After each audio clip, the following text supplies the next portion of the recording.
Gotta admit, I don't get why people say FF8's such a buggy game. It is pretty breakable.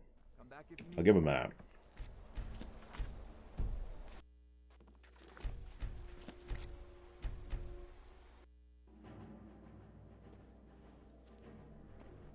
That's an interesting question. Should it get a plus for being as breakable as it is?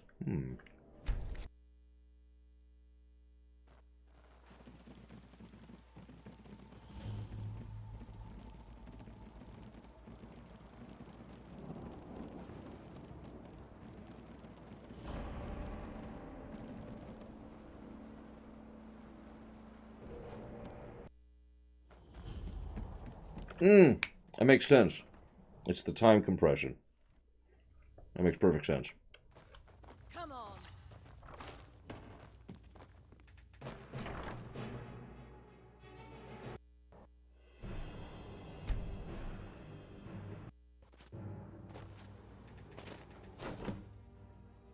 Yeah, they really touched up the graphics. Although the textures still look a little bit weird on the areas. I mean, look at that. He obviously has a higher model quality than the terrain behind him. There we go. 3 tries, not too bad.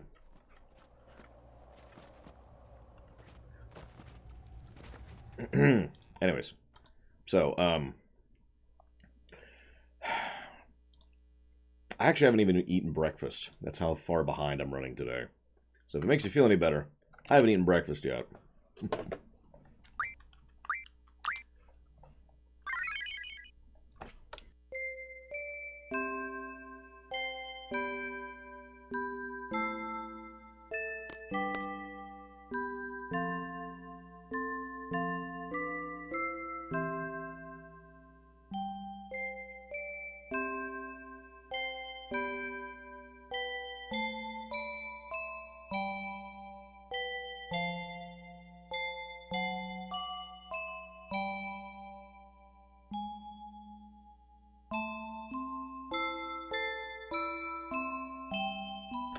Merry Christmas Eve, Sacred King. And hello, Juanta, Dakota, and Mr. Red.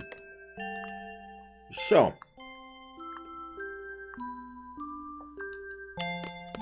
Laguna. Like you do. Hello, Dream Whisperer.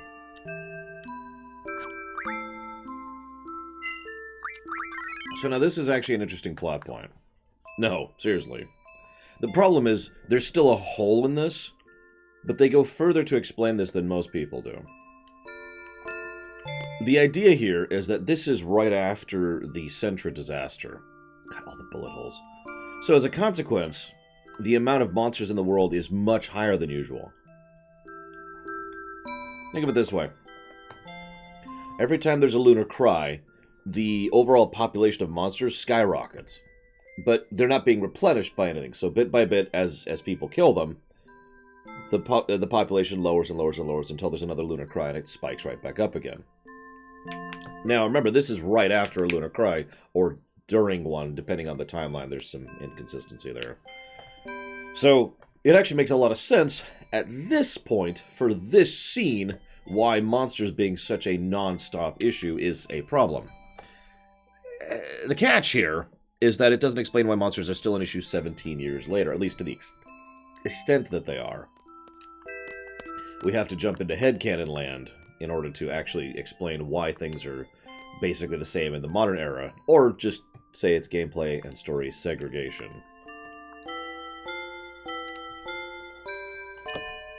And yeah, considering the monsters, like, how do the monsters propagate on the moon? I've actually heard a lot of theories about that. Obviously, you know, the most obvious is that the monsters do literally have children on the moon, but one of the theories I like best is that they don't. In other words, that there is basically a finite number of monsters ever. And then once that amount runs out, that's it. Now, that's kind of terrifying when you consider the literally thousands, if not millions of monsters that come down every lunar cry.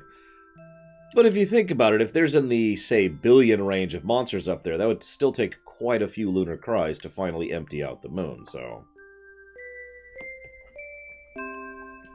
Talking about the actual scene we're in right now. First of all, I like this song. Second of all, this is something that FF8 and 9 both do very well. Every time they have a big major event that ends a particular section, usually the disc enders, Damn it, Dakota.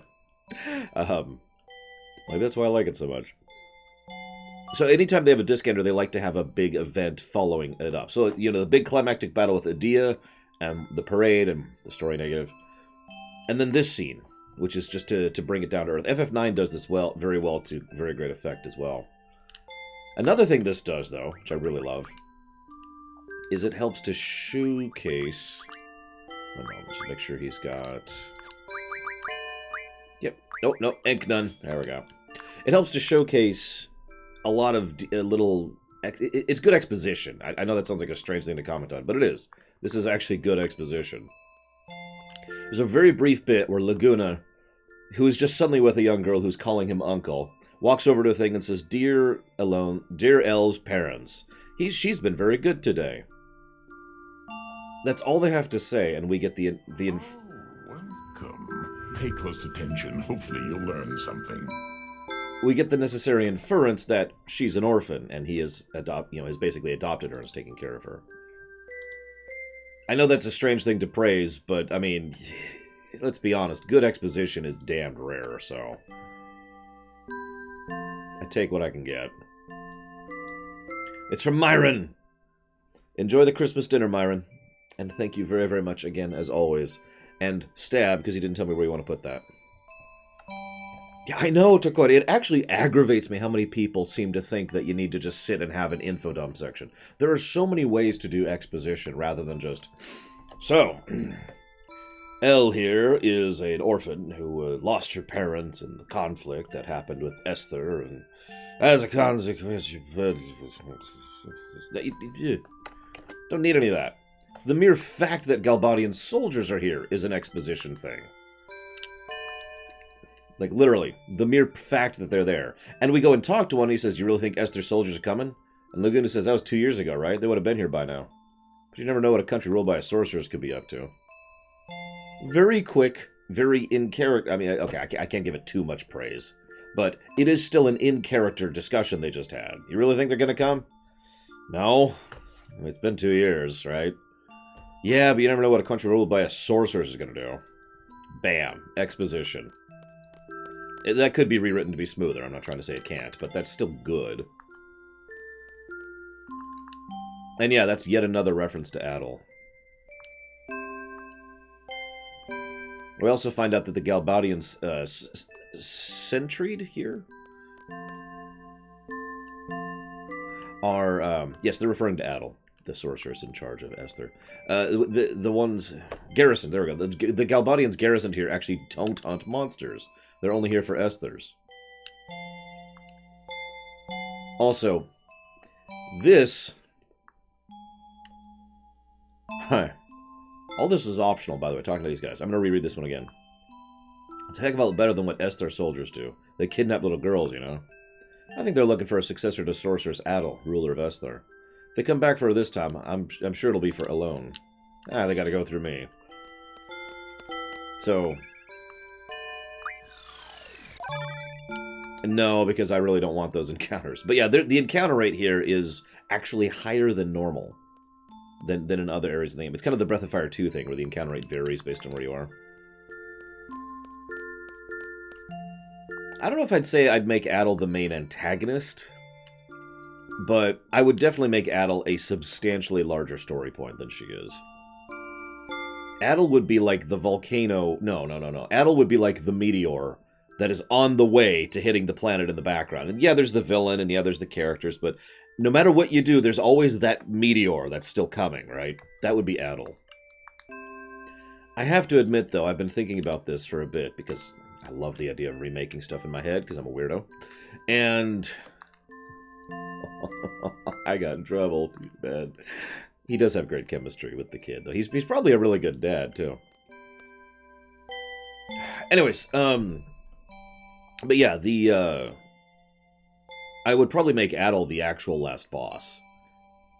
Like, the very final encounter. But yeah, as Takoida points out, to get an idea of what life is like at this point and in this place, he literally has to get his gun out to go next door. Now, again, we're entering the realm of headcanon land, because it's not that way normally, right? I mean, Balam Garden people aren't running around like with weapons ready to go, and there's people out in the streets. But it is that way here, which again goes back to what I was talking about, because again, this is right after a cry, so the level of monsters is substantially higher than it should be. It's also probably why Laguna literally spends his days going out and weeding out the population, lowering the monster population. Which we'll be doing on camera, although we won't actually be killing anything, because time. One would usually call that being chased out. I'd say about a year or so. I was bedridden for 6 months. Seemed like every bone in my body was in pieces. I nursed him back to health. Thank you. I was able to recover in a month or so. Ever since I've been searching for you. Why? After leaving the army, well, just killing time, I guess. Life's pretty boring without you as entertainment, my man. That's a harsh thing to say. I've been living a productive life here. I think I understand what you mean, though. So what do you want to know? What's Ward up to? Ward quit the army, too. Luckily, he found a job. He's working pretty hard. Also, I hate to point this out, but Doralis is awesome.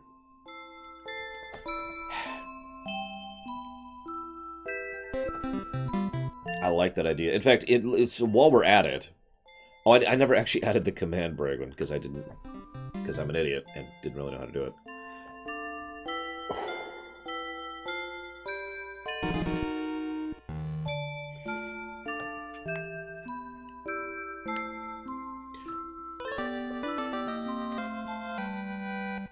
I have an idea, though, because I just realized what you said yesterday. I have been astonishingly busy. I apologize. Like, there's a reason I started several minutes late today.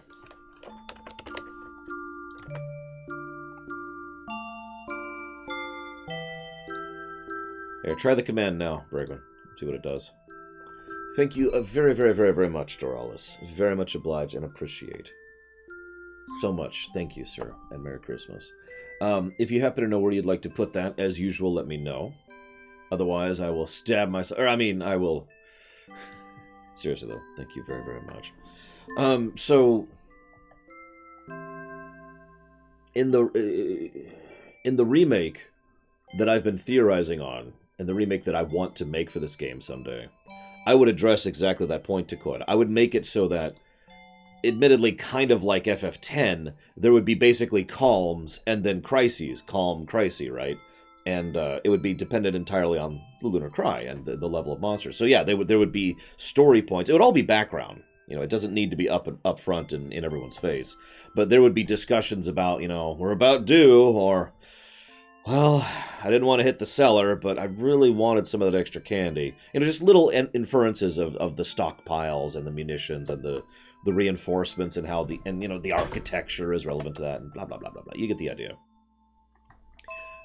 You got it. You got it, Doralis. I will put that towards the Mandalorian, which I haven't even added on the website. I haven't even updated the website. That's how busy I've been. Oh my god. This time of year. Anyways. So that was 5 subs, I think? Yes.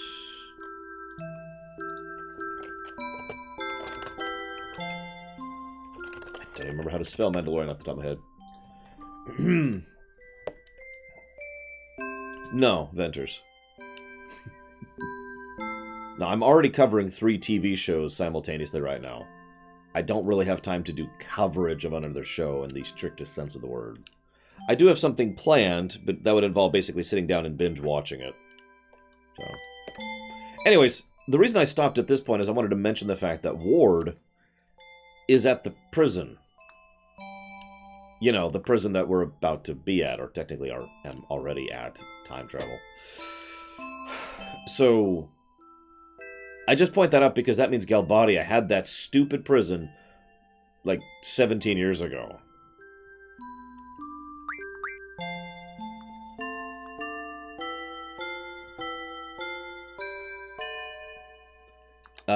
Probably just a lore week section is what I'm thinking, Ventures, just to be honest about it.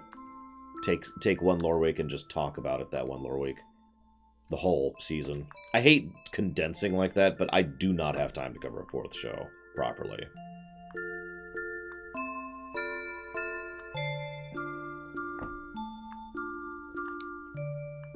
She recently got married to some army general. Dun, dun, dun. Her true love went to war and never came back. General Caraway comforted her while she was feeling down. That's how they got to know each other. So she didn't wait? So what? Who cares? As long as she's happy, right? That's what matters. Ain't that right, Ellie? Right.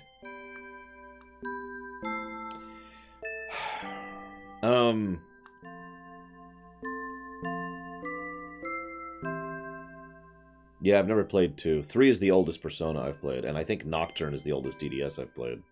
Or SMT I've played, rather. Are we counting the Ultimania or no, Starscream? I think the fairies are here. I like how they just had started thinking of it as fairies. It's actually a better bit of storytelling than it looks like. You know? Because on the first time through, you're like, why do they keep talking about frickin' fairies? Of course you follow me. They all do. And on the second time through, you realize that they're literally junctioning to the past, which means they're empowering them in lore, which means the fairies, every time the fairies show up, they are literally substantially stronger. They go from being normal to superpowered. Which would be an interesting idea, by the way. Imagine you're just walking around and all of a sudden, power. Thank you very, very much, Timanash. Very much appreciate, as always, thank you. And I will put that towards Greedfall. And Merry Christmas. Merry Christmas, everyone who's here, by the way. I expect today and tomorrow we won't actually have very high viewing figures, but shrug. Good morning, Aethel.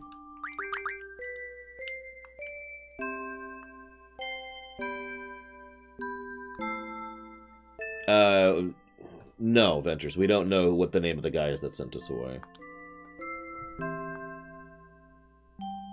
It's not Christmas for me yet, either, but it is Christmas Eve. Everything's shut down. What's funny is I thought about ordering something special just to, you know, have something other than chicken.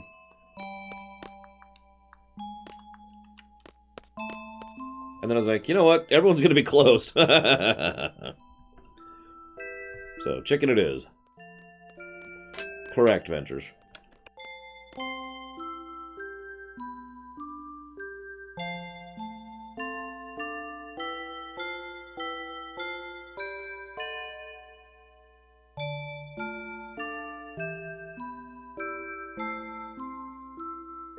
There's one really big flaw. Well, there's actually several really big flaws here. Well, then I can't help you, Starscream. Everyone, we need to buy Starscream Ultimate. I mean... So, hang on. The flaw with the storytelling here is, first of all, this place looks fine. It should look basically like ruins. I mean, as much as I'm tired of ruins in fiction, the fact is, this place should look ruined. You know? Second problem. He mentions that all the people were sent away to the war. The Galbadians are here taking care of soldiers, and he had to be recovered for like 6 months. So, who the hell was protecting this place before that? Right? There's no reason to junction him. But yeah, this probably looks really boring. That's because I have ink none on. This section, these like 3 screens, have really high encounter rates, as I already mentioned. And that's the point. You will also notice, however, in defense of the game, the outer parts of the city here are overgrown with foliage and abandoned.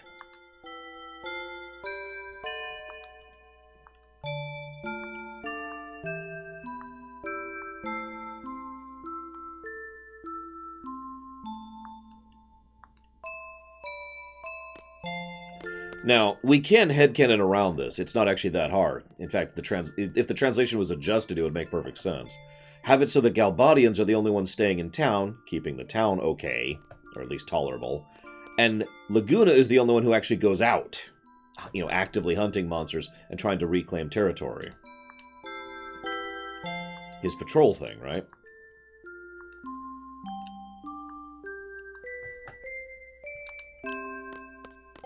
And that kind of smooths over some of the rough edges there. That's true. We need to get a Megatron for Starscream.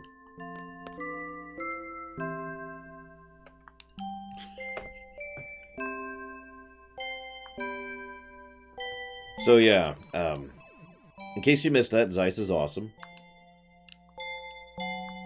But yeah, Laguna, oh, you got him, Starscream, congrats. Laguna talks about... Kiros says he's got a line in for him to have an interview to get work at the Timbermaniacs. And Laguna's like, great, I'd kind of rather stay here, though. And of course, he doesn't want to write about this place because then a lot of people would come here, right? So... Does it work? It works. Woo! Thank you, Zeiss. Very, very much, as always, sir.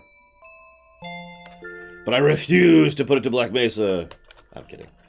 Zeiss... Black Mesa. Yeah, I saw that.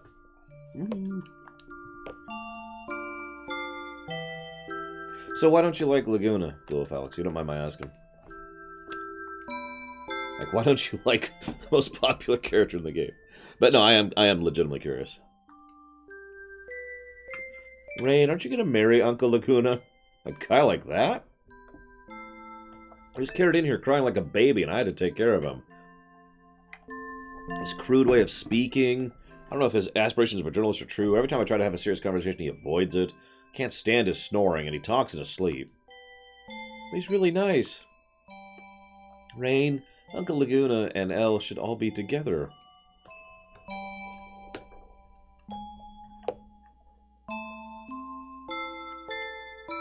Well, that makes a lot of sense, Blow Up Alex. I'd feel you on that one. I thought you didn't like the character.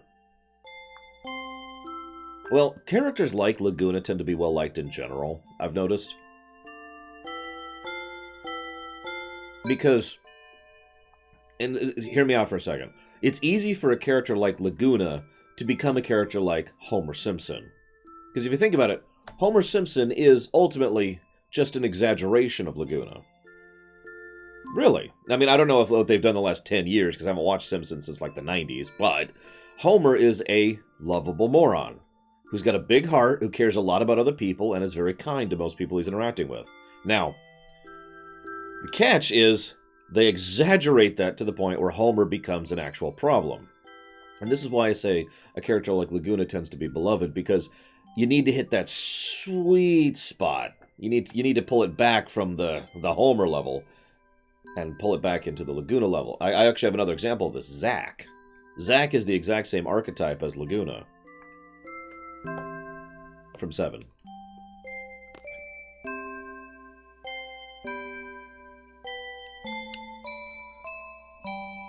Yay, you're back. Came back in a hurry. We destroyed 0 monsters because I had ink none on. Merry Christmas Eve, Ice Tray. Including Boochus and Bun Buns that Assistant Commander alone oh so hates. I've exterminated 0 monsters. That's true, Takoida.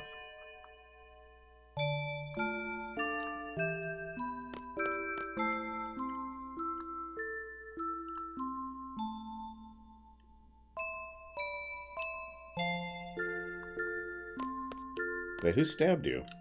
I must have completely missed that. I mean, you said Venters. Damn giant caterpillars.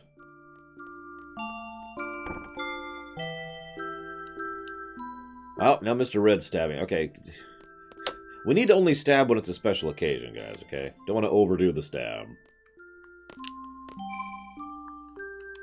What am I doing? I'm doing this. Is that the frickin' Toad Maestro from Super Mario RPG, Permeus, whose name I can't think of? This is a good moment. Laguna says, I get scared sometimes. Scared of waking up somewhere else. Scared of not seeing alone. Scared of not seeing rain. What happened to me? What? I feel... What is this I'm feeling? Oh, please let it be this room when I wake up. Please let me be in this puny bed when I wake up. And when he wakes up... Well, he hasn't actually woken up yet. But hey, welcome to hell. This might actually be the worst dungeon in the game. I'll finish eating when I'm running around. Welcome back, Zell. Dream World again? Uh-huh. How's Laguna doing? Don't know. Didn't see him. It's not like I know everything about Ward, but, well, you know, Laguna and company went to the Centra place and got in a real fix, right? After that, Ward's been all alone. I like how Renault like, I don't know what they're talking about.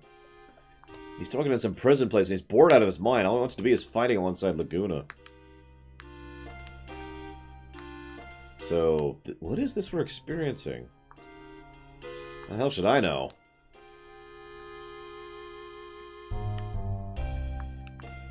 I also don't like this song. As I've said before, while I do enjoy VIII's music tremendously, VIII's music is extremely hit or miss for me. It's either, ha, yes, or, what is this? I mean, I know, music taste, blah, blah, blah.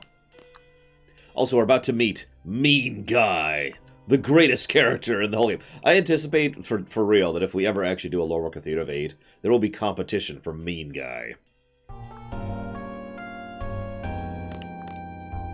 I like how you have to sit down every time you talk to him. No, there's no dibs. There will be an audition. Does this room look familiar? All the stupid Wait a second. No, I don't respect dibs. I don't. So many rooms just like this. Gotta be here. There's a prison for political activists. Okay. Can I complain about this place in lore really quick? It's this giant mega desert drill doom desert prison. And it's for political activists. It's for dissidents. They made this mega jail for people... Whatever.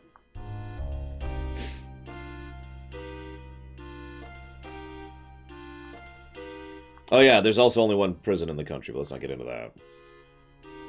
That's more of the overworld design problem, which I've talked about before. And now we wake up. Now we get really confused.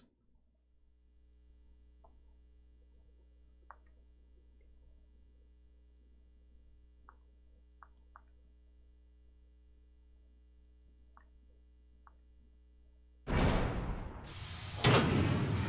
mean, look at this. Look at this level of security. This is straight out of Guardians of the Galaxy.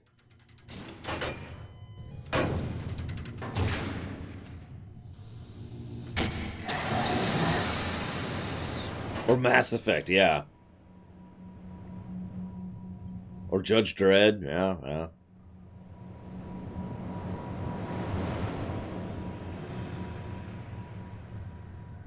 I wonder how much money this place took to both build and maintain. Hey, it's me, everyone's favorite character, Mean Guy.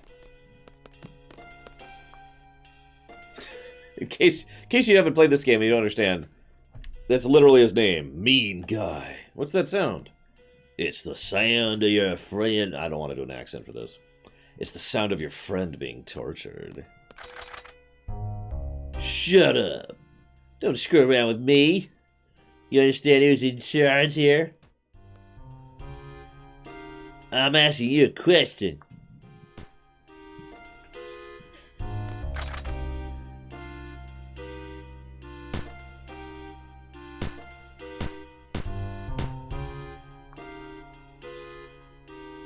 Oh, I almost forgot. Is there a Mogo with you? I'm Mogo. Well, then come over here. Yeah, you ever been kicked while you're down? As in literally, physically kicked while you're down? Because I have. It's actually exceptionally unpleasant. I mean, I know that sounds strange, but if you ever look at fiction likes to use the kicking while down thing as like a normal thing. Like, yeah, okay. No, that hurts. That sucks. Squall, you're pitiful, and I'm better than you. I'm so much better than you. You don't even understand. I'm a real man now. With real pants. Real man pants. And, that's why I pull them up so high on my waist.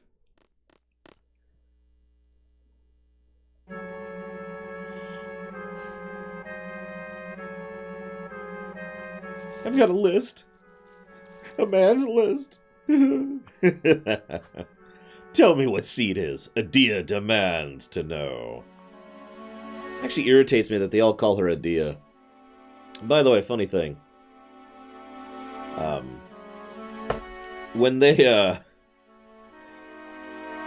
If you go back to Galbadia, right, I think it's right before you go to Esther, or right after you go to Esther, they all talk about Ultimecia, who's in charge now, instead of Adia. It's very strange. Don't you already know? I'm not a seed. It must be some kind of secret you're given when you become being a seed.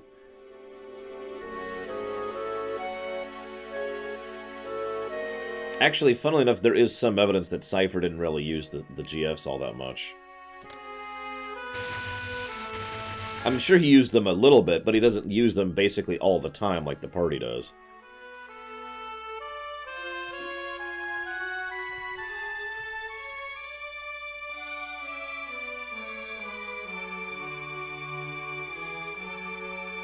So anyways, torture scene, torture.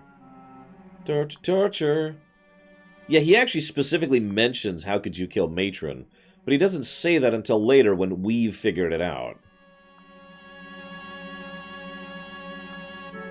Yeah, there's a lot of people not talking about things when they probably should. Because, you know, it hasn't been revealed to the player yet. The tale of the evil mercenary versus the sorceress's knight. Fun's just getting started. Don't disappoint me now. Oh yeah, Cypher's a great guy. That's why he's torturing Squall. Yes, drawing and casting is in lore, by the way.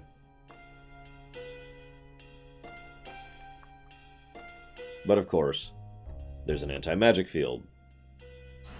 Which is a thing, because Dr. Odin. So someone earlier mentioned they thought that this place was a sorceress, anti-sorceress prison. The presence of the anti-magic field might be at least part of that. It's mean guy! Okay, kicking Zell is one thing. But how could you kick that poor Moomba? Or Moombaba, or whatever they're called.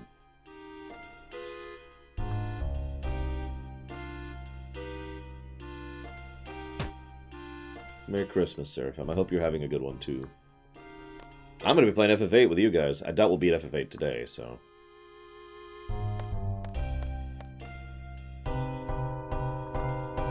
Yeah, by the way, these guys are just one of the weirdest things ever.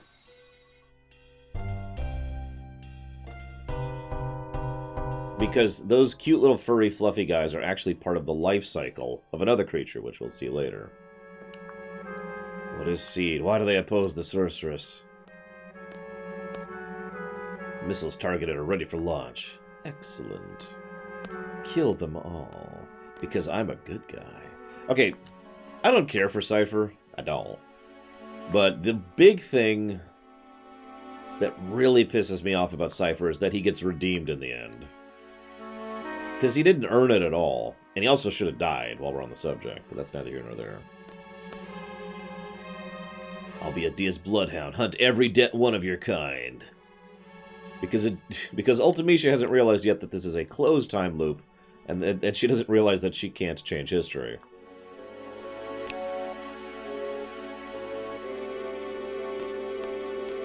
Which is funny, because her doing this is what concludes history. Ready to talk? Or should I torture you some more? Don't mess with me. Adia says you know something, so spit it out. Talk! Zzz.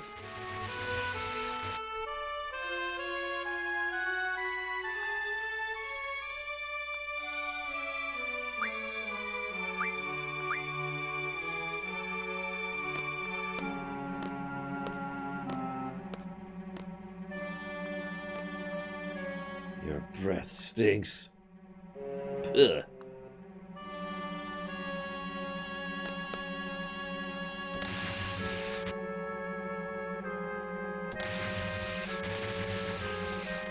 And then we literally pass out from pain, which I've experienced that one too. Not fun.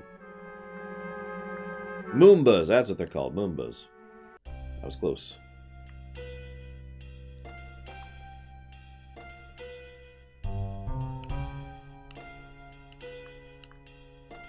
Just gonna sit on this Moomba here.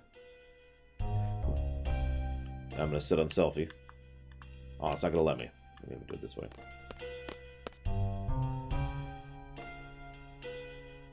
I don't remember either, Blowfelix. I know it changes your seed ranking. Hello, Ponzi. Yes, my stocking... Here's my stocking.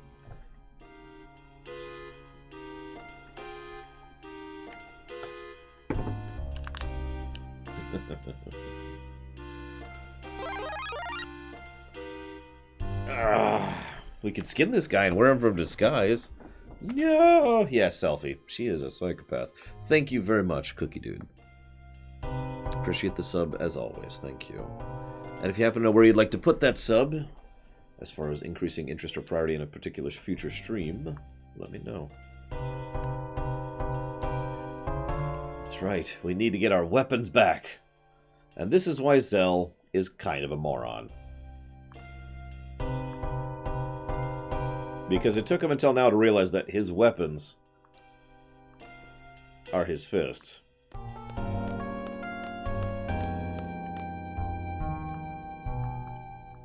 And then they pull the, oh my god, they're sick thing. And then and of course, Mean Guy falls for it because he's a moron. You do, Venters. But I mean, honestly, he is a martial artist expert. He probably can do some damage on his own.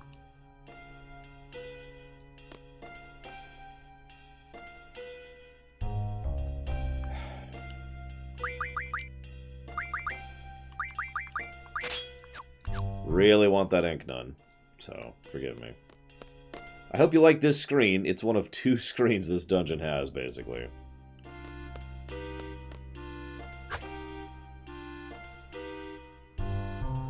This seed weapons. Look at that pose. Is this what they call a gun blade? Check it out, a whip and a chaku.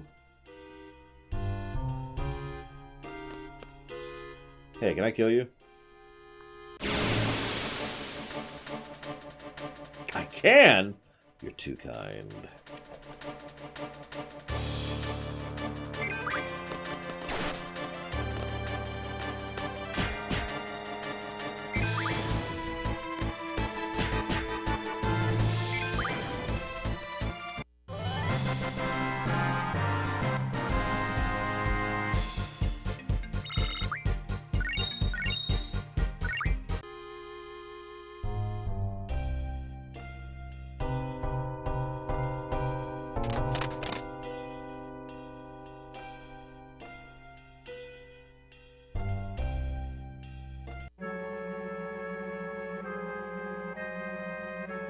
Laguna?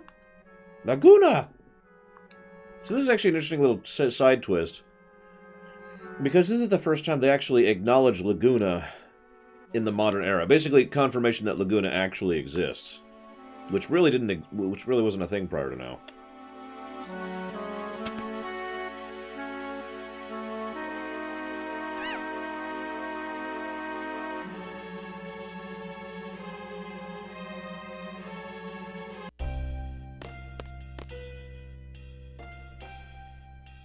Splash screen.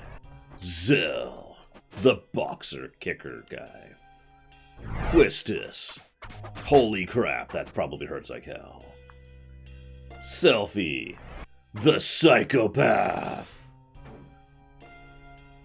Moomba, the adorable.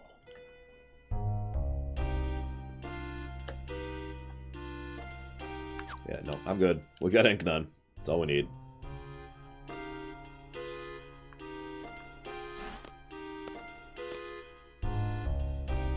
Lieutenant Biggs and Private Wedge. Oh, they got demoted, those poor guys.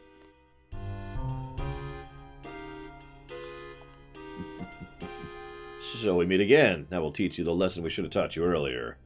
I know it might seem cowardly to fight unarmed prisoners, but I hope you appreciate our position. It's a dog-eat-dog... they're fully armed, sir. What? What? Hell with it. Me too, baby Nick.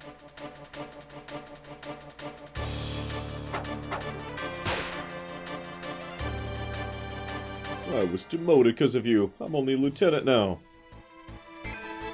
I mean, I'd love to. Really.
Merry Christmas, Tazara. Hope things are finding you well.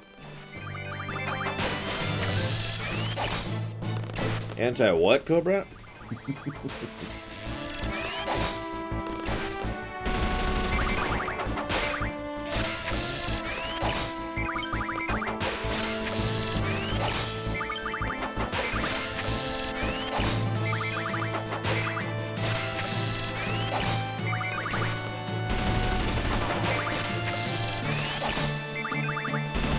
Actually, they make a line about the magic field being taken away later, but yeah, it's not really a problem right now.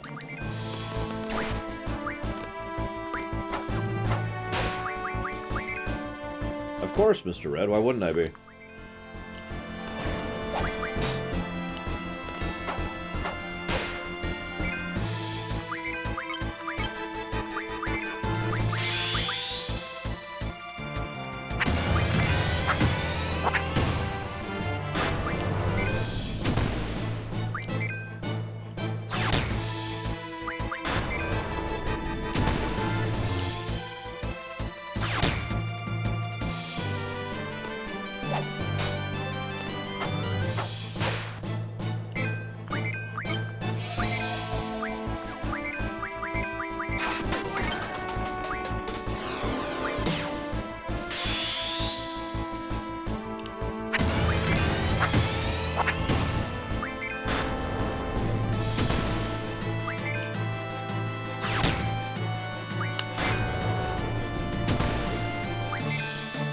Good morning, Ridge Loss.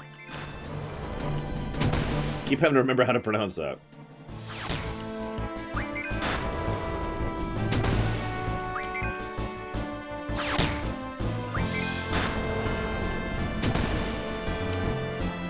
And good morning, Cashel. Merry Christmas Eve. Day, whatever. I like that. What's below Lieutenant? I mean, shouldn't you know? Or did he get promoted straight to Lieutenant? Huh.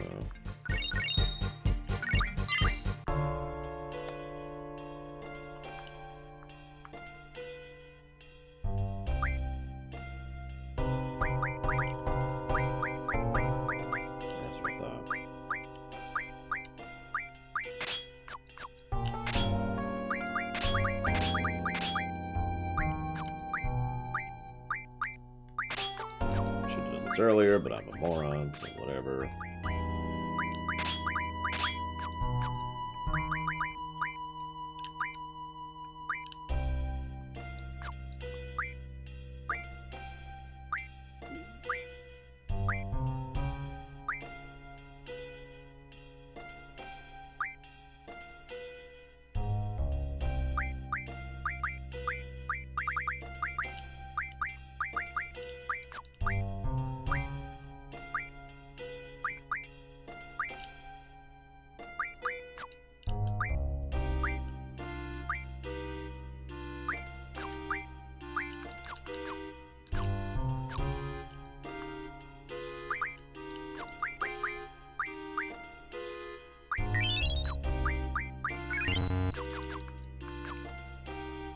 Good morning, Argus. Merry Christmas Eve.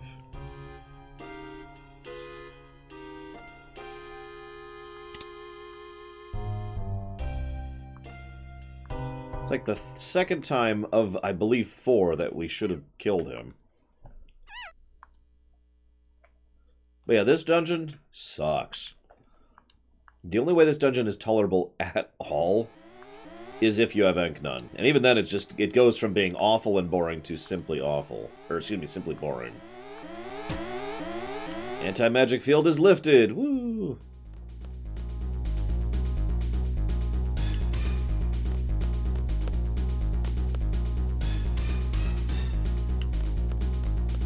You're probably thinking, what's so awful about this? Well, okay. You see that slight thing, like that little pseudo wall right there? Maybe it comes up to my waist. I am physically incapable of stepping over that, or sliding around that, or any of the things I could do to get around that. So in order to get around that, I have to do this.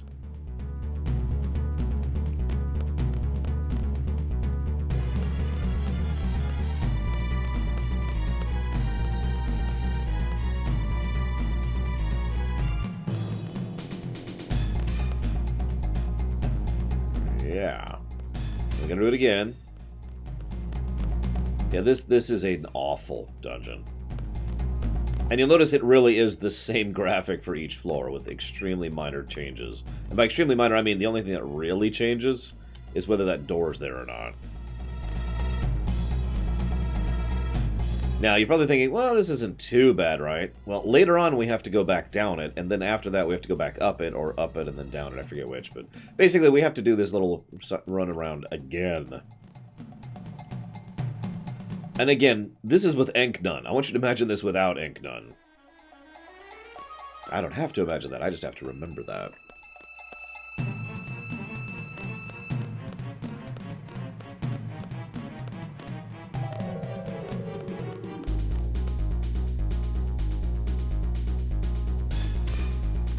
Okay, for one floor I'll do it. Because, yeah, I'm actually not sure what the encounter rate is here off the top of my head. I know it's not as high as the town earlier, but it's not good.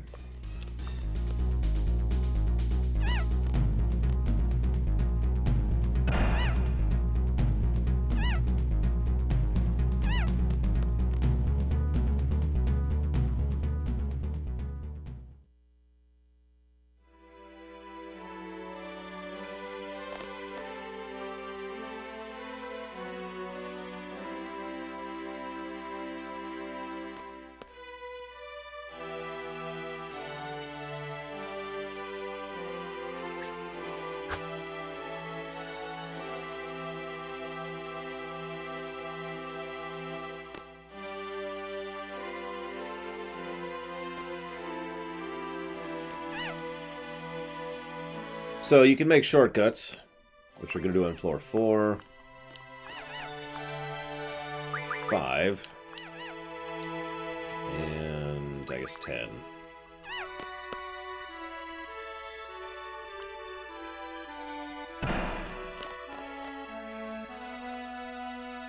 Did you come here as Laguna? No.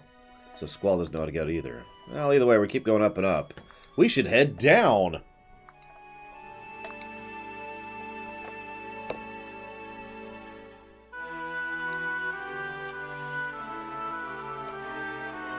Actually, in the Ultimania, they clarify that they can detect DNA, basically.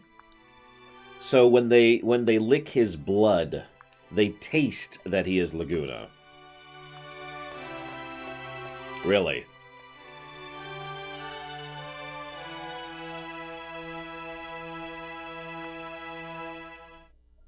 It's actually something I've seen fiction use every now and again, where they're like, and they use that to identify. Terminator 3 did that, of all things.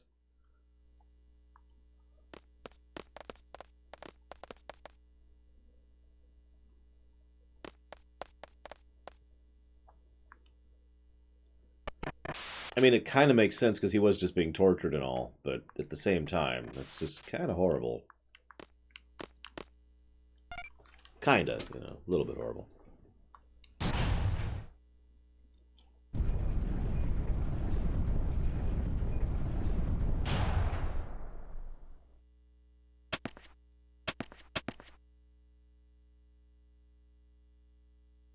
Alright, we made it to the bottom. Woot! I'm not going to comment on the physics of this because they shouldn't even be able to open this door. Let's just move on. Because, yeah, that should not be how that works.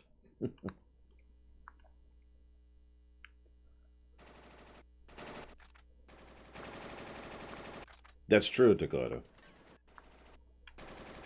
He even spits at it. Oh, blood. Ugh.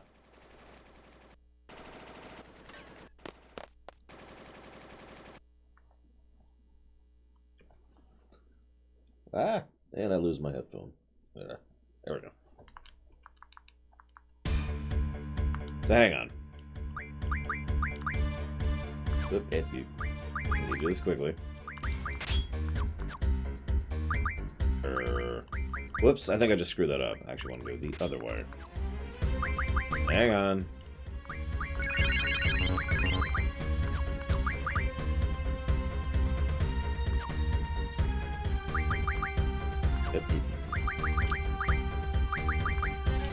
So this is a good time to turn off Enknun. Just get rid of it entirely.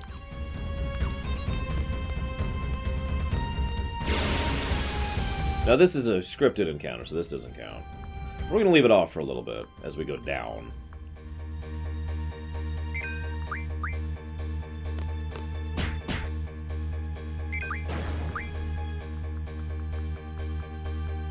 I actually like this song. Only a plank between one and perdition.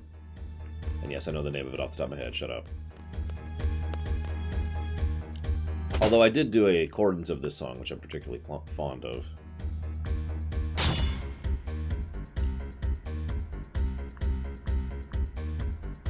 It's weird listening to the non-accordance version, if I'm being honest.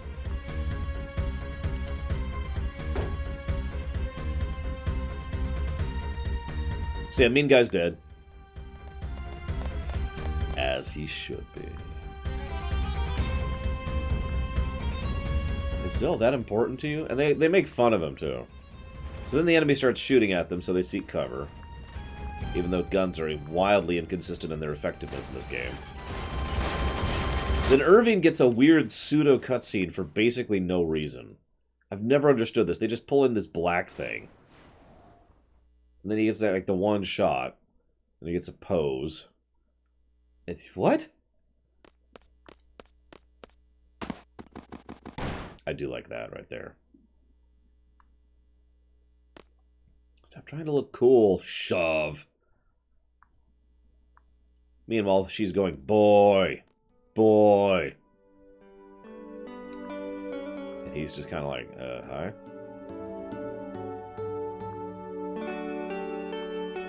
Hey, SJ. So yeah, even though she took part in the assassination of Adia, he was actually being escorted out by Irving, who apparently was also off the hook. God. I mean, I hate to use the word privilege, but yikes.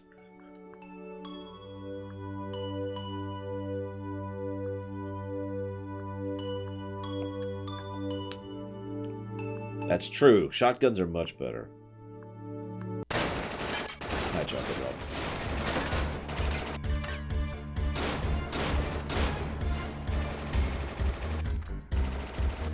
Oh, it'll get more, I'm sure.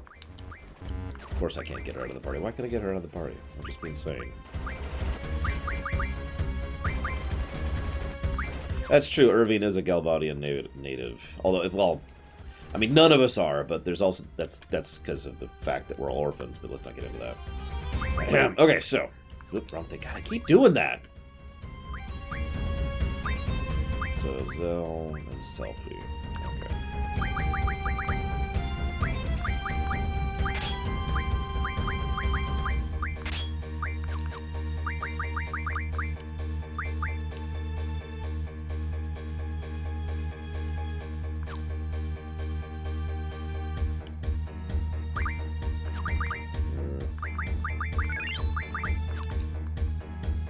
So, just to make sure, I should have Enknun off, which I do. So, now we have Enknun off. We're on floor 9. We have to go up to floor 14, I believe.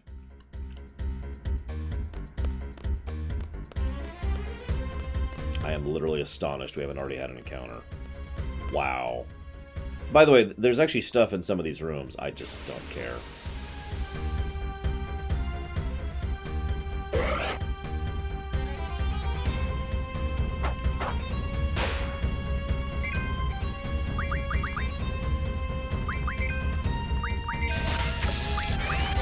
No, casual. I don't think Galbadia is really indicative of any real-life organization. Not really.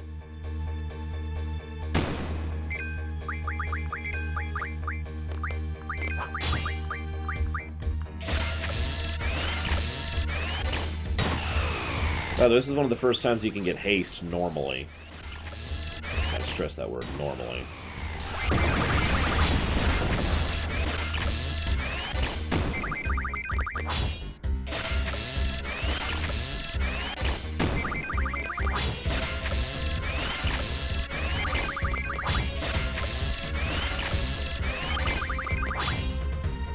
You know what's funny?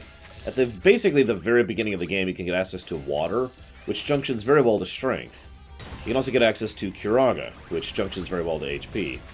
And Tornado, which junctions very well to basically everything. I have none of those spells playing normally.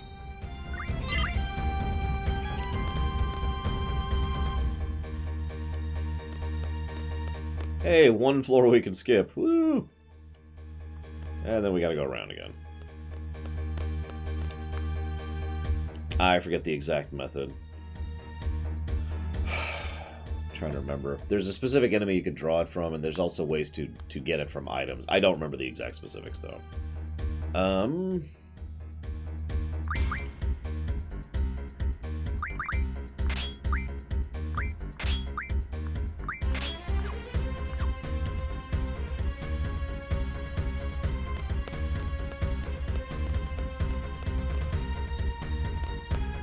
That's just the controls being weird. That's not me stopping on purpose. Controls really don't like a fully rounded area to go around.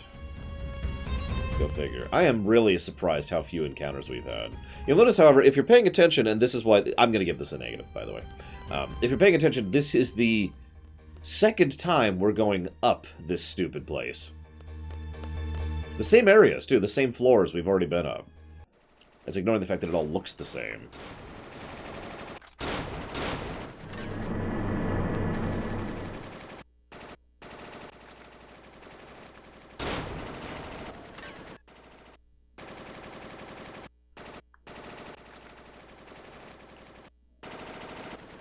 It's a reference to the Monday Star Trek game, Daxioth. So, let's switch.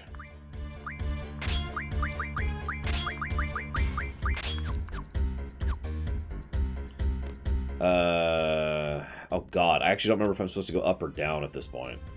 I think I'm supposed to go down. So now we go down, I think. Pretty sure. Because we need to go down to the frame thing. The crane.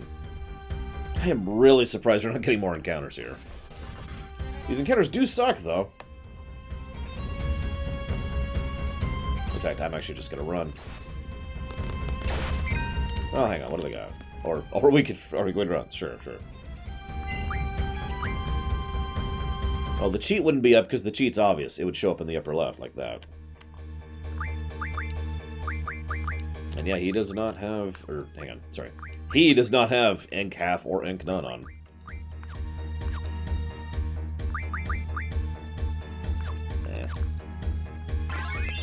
Hey, we got paid! Woo!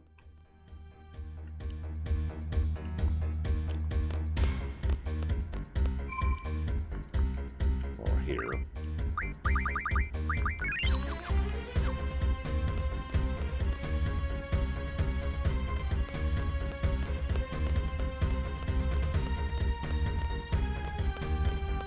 So yeah, this is terrible dungeon design. Negative gameplay.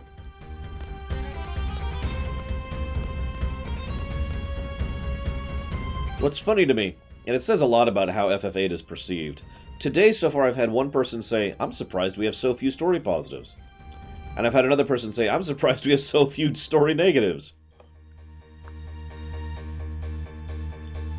FF8, ladies and gentlemen.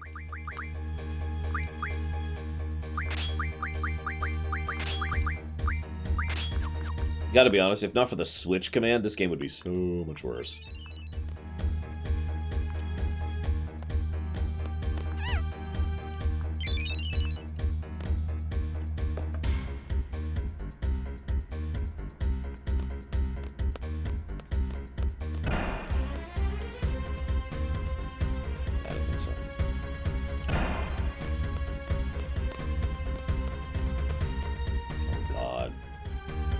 I mean, I've played that way several times, Dakota, but that's because I'm stupid.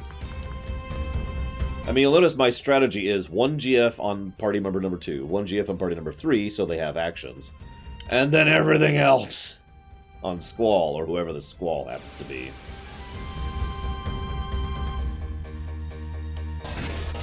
What's the best FF? Well, that would obviously be... I don't know why anyone could say otherwise.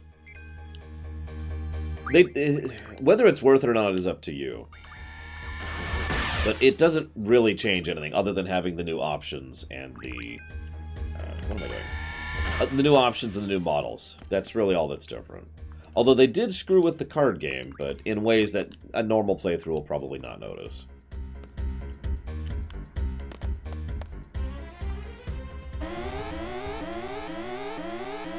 Have I saved lately? Oh, well.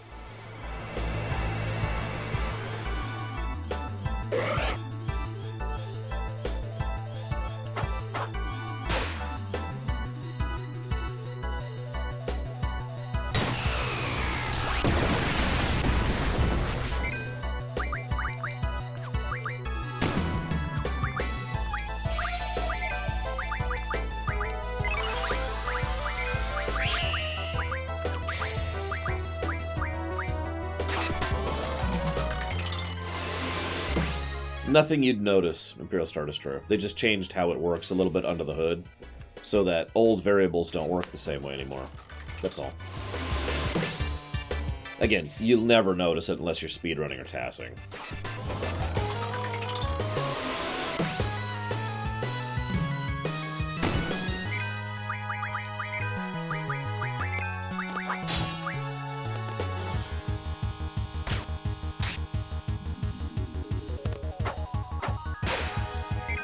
That's a good question. It's like a boomerang armlet fling thing. I think that's what we'll call it.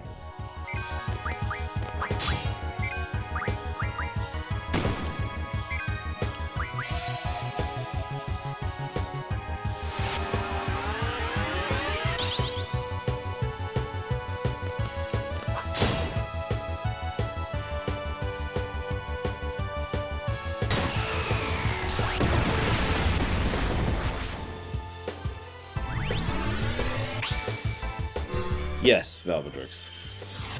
Arguably, I haven't actually cheated yet. I have cheated twice, but neither is actual cheating. We're effectively still playing legit right now.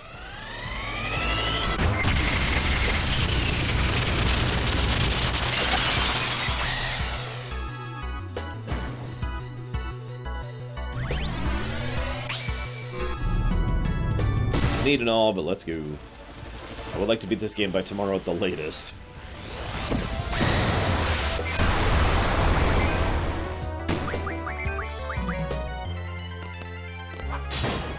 How would you cheat in this game? Well, I'd hit this button right here, and then I'd hit the cheats menu. I'm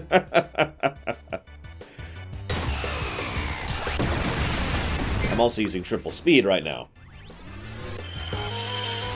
Which is built in, obviously.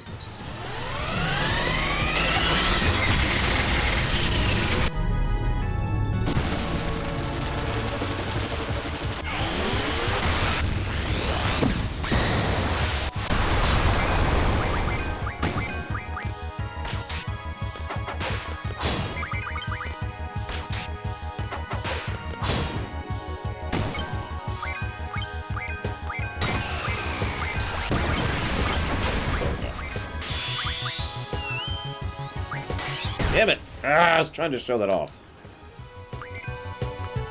Whatever. I failed. Sorry, I screwed up the inputs.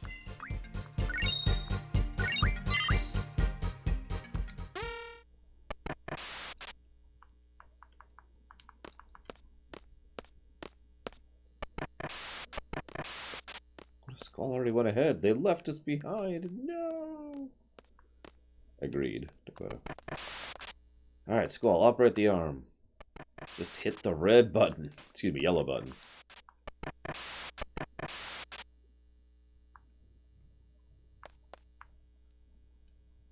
Yeah, but it's okay. I'll just never get a better controller. There's not really any option here, you know? Except for I could set up a PS4 controller. I've been debating doing that. Just submitting to having a PS4 controller. The problem is it's not wired, which I really don't want, so whatever. Still doesn't have the strength thing. I'm gonna actually look this up really quick, if you'll forgive me for a second. I know, walk through, but I would like to follow a specific leveling path with the brothers.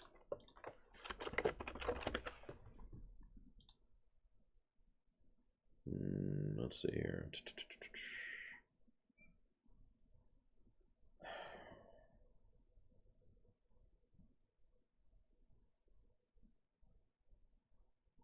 Let's go... Okay, so apparently I was lied to. That's okay. We'll just have to kill them all. So what we're going to do is we're going to grab this instead. And he's already learning Strength 40, so that's exactly what I want from him. Yeah, the problem is, it's not... I don't mind buying a new controller. It's that there is no such thing as a really good controller. The PS3 controller was the best controller I ever used, except for the fact that it wasn't wireless. The only reason it eventually died was because it wasn't wireless.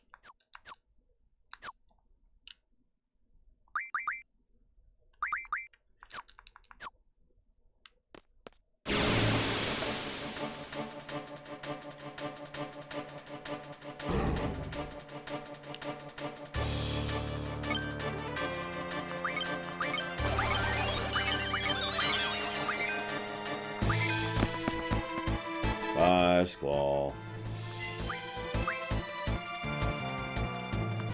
I'm gonna go ahead and put the ink nun back on, if that's okay with everyone.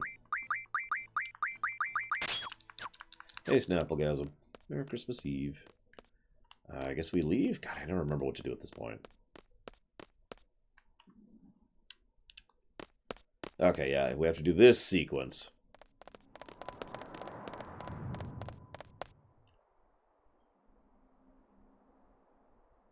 This is neat and all, but, like, this is really in the middle of nowhere.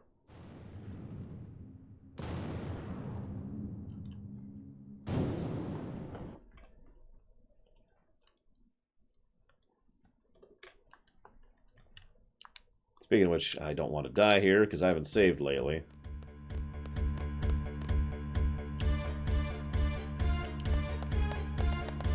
You know, Squall's the one furthest behind for some reason. And then he's like, oh no, what do? I should run the other way. Ironically, just standing on one of those would probably have been one of the safest things he could do.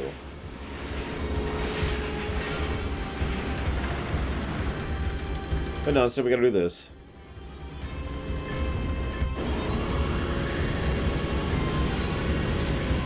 And you can actually die here if you don't hold down right pretty much the whole time.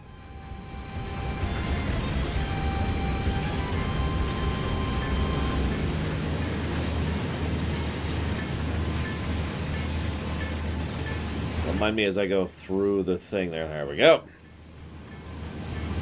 Yeah, I might still have started a little bit too late there. We'll see, but I'm pretty sure I made that. Because I hit the light. That's usually when I know for certain.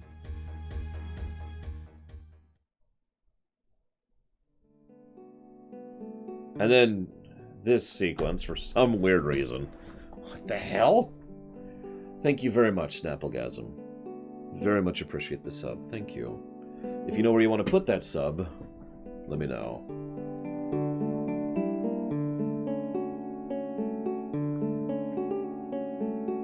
It's Twitch, Imperial Star Destroyer.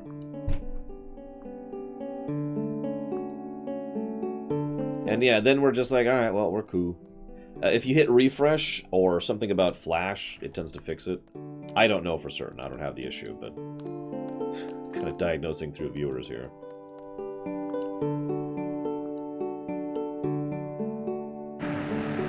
I love this. They don't actually slant down, so they just kind of go down the ramp facing straight. It looks really awkward every time I see that. Anyways, right, sorry. So, negative to gameplay. Sorry. That dungeon sucks. Every time I play this game, the dungeon sucks. Boop.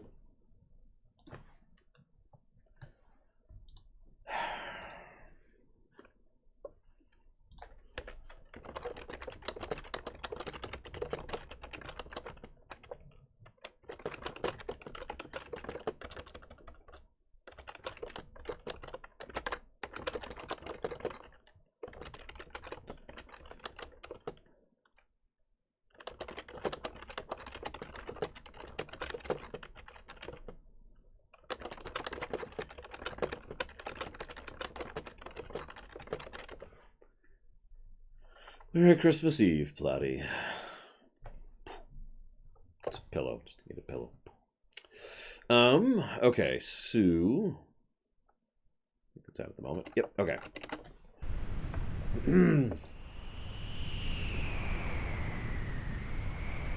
Well, congrats, hopefully, at Ridgeloss. So they're about to shoot missiles at Garden. What do we do? Well, we go back to Garden and warn the students. But they're targeting Balam and Trabia. We have to interfere with the launch. We have to stop the missiles. No, Snapplegasm. When would I have time to... No. I'll do whatever Squall decides. I understand how Selfie feels, but this isn't just about Selfie.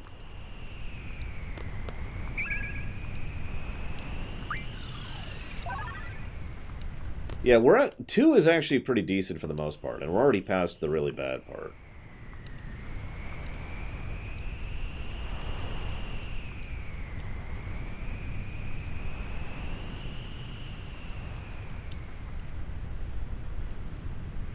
I do like this scene for 2 reasons. First of all, there's nothing quite as horrifying as just watching missiles be launched from a distance, knowing what they're about to do. Like, there's something about that that's just... You know?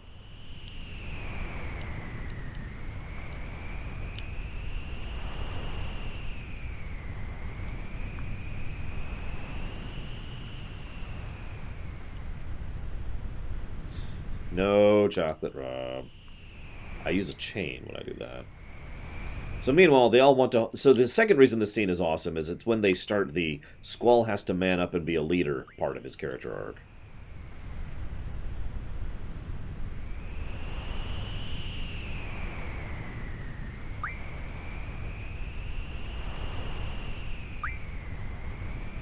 I'm debating.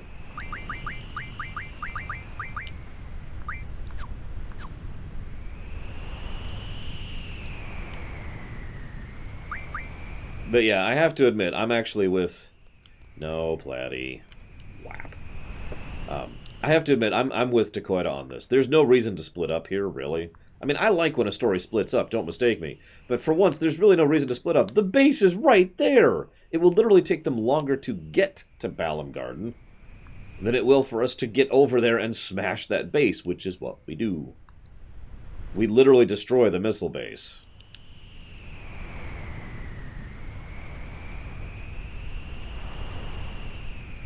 And then totally don't die in the massive explosion that happens afterwards, because... Spoilers.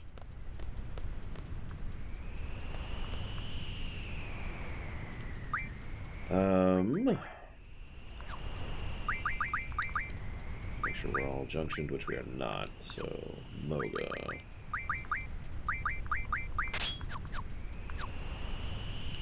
They could have also debated on the road while heading to the missile base. That's also a valid approach.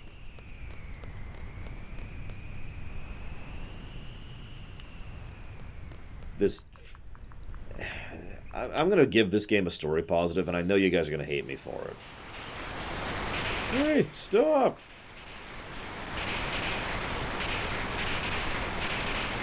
Stop the train! Hey! Come on! Yeah. That guy was determined. Didn't I just...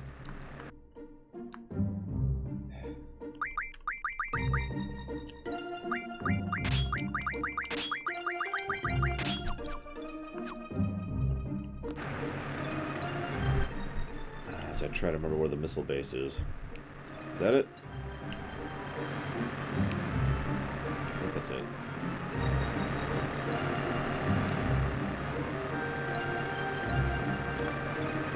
So, you're probably thinking, what are you giving the plus for?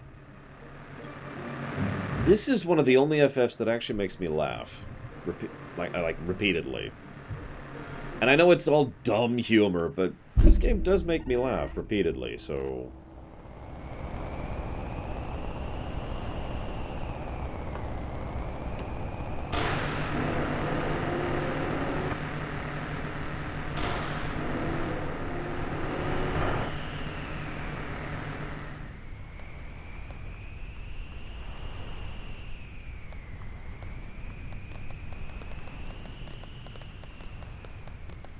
Six makes me laugh, because of course it does. 5 makes me laugh.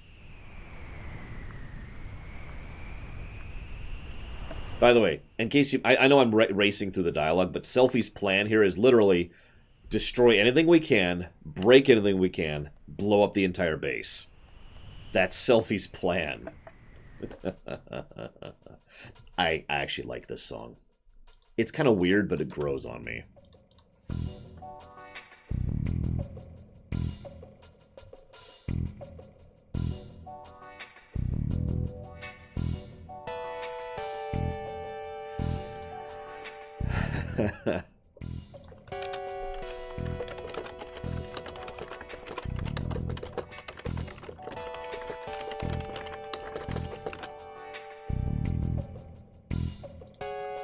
Oh yeah, gameplay positive. I actually forgot to add this one earlier.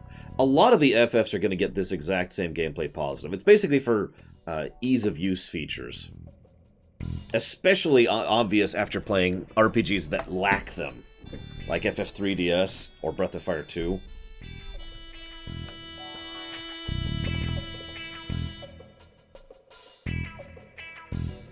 Trying to find it. Because it's basically... Yeah, there it is. No, that's the Interface Plus. Come on. Let's go down to FF2. I know that got the positive. There it is. Boop.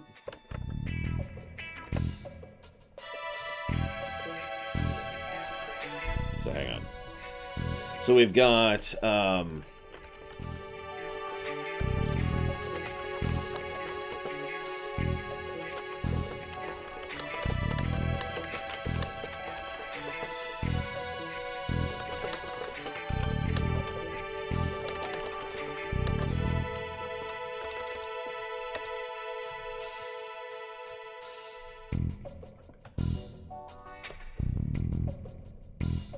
So, gameplay plus. For Snapplegasm! Tradition, Mr. Red. I'm serious. I think that's actually the reason.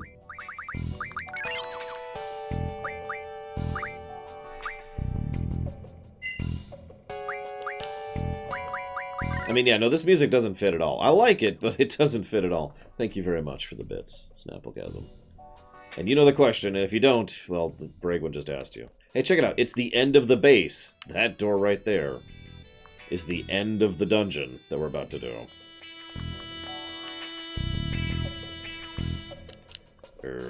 Oh, crap. I never remember what to do at this part.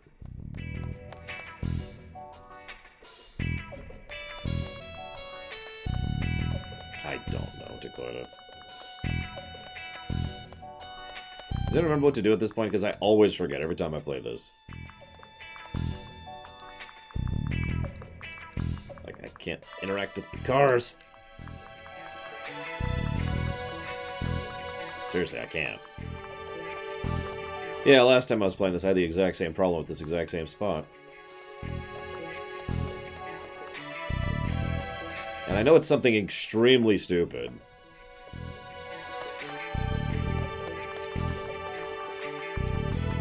mashing A on every square inch of the terrain. There we go. I have to interact with the card slot thing in order to get them to acknowledge that they have the card. Sure, Snapplegasm.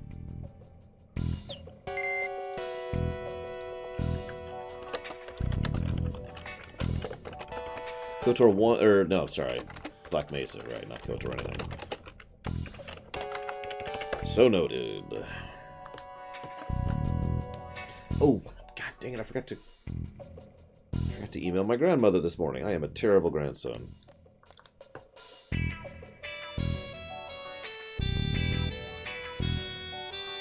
Yes, comma. I'm sorry, I actually meant to message you earlier, period. It showed up yesterday, period. I haven't opened everything yet, comma. But thank you, exclamation mark. I hope you've been enjoying your fudge, period.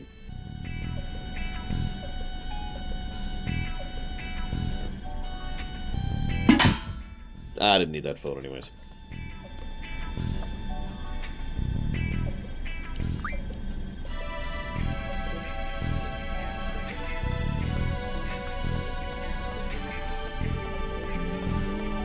Oh god, it's Sakage! Run! Run! Wait, no, it's okay. It's just a son. Whew.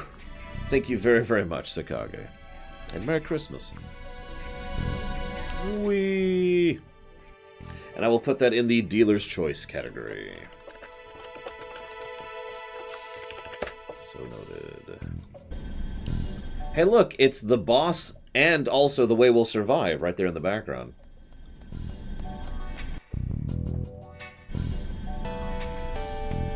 Yeah, trigger-based progression can be, if it's too linear and too restrictive. God, these missiles are stupid. They couldn't just be missiles. No. They've got to be missiles with little eyeballs on them and everything. Right? There are actually a lot of good little details in this game. Usually on the story axis. Go figure.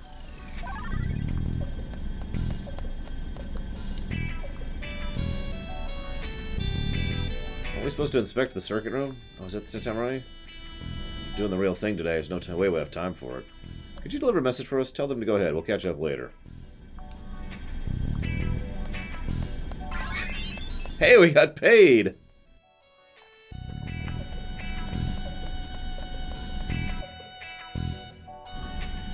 You know, I can't even remember when the next vendor I'm going to have access to is. I think it's going to be in Fisherman's Paradise. Which is 2 dungeons from now. No, I'm trying to...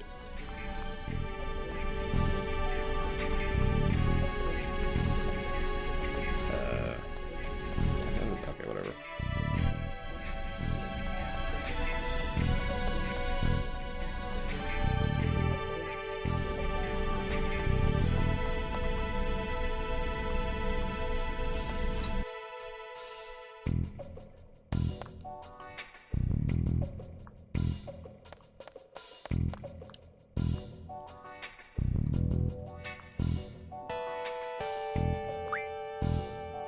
You know, to this day, I don't actually know what the detriment is of doing this wrong. Like, seriously, is there any detriment to screwing up this minigame? Real question, because I don't remember right now. Like, when you have to reprogram the missile. Because it doesn't really do anything when you do it right. The missiles still barely miss. That affects your seed rank. That would explain it. Oh, right, I need to go talk to... Nah, doing things the wrong way. I keep wanting to get to this step. But I actually need to do this step next. Yeah, I gotta be honest, if we had just killed rather than infiltrated, we would have already succeeded at our mission here. I mean, I hate to be in favor of murder, killing, but... we should have just killed our way through here. We would have probably saved a lot of trouble and a lot of lives if we'd just done that. But no.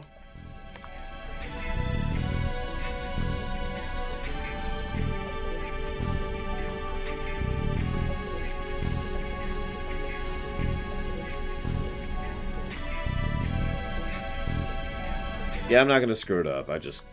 whatever. What always kind of irritates me, though, is we do all this stuff to sabotage this place, and the missiles still barely miss. At the last second, no less.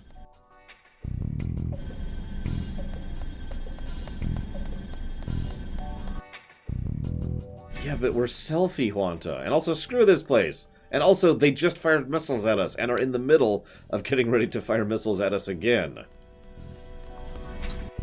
Like, I gotta be honest, I'm amazed at Selfie's self-restraint here, considering that they just launched missiles at her home. Or at least the one she remembers.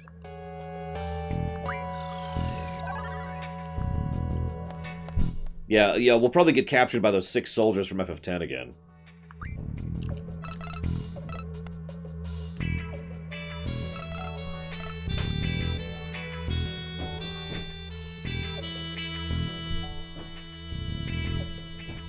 You know what? I'll be right back. I just want to figure out what the hell they're doing.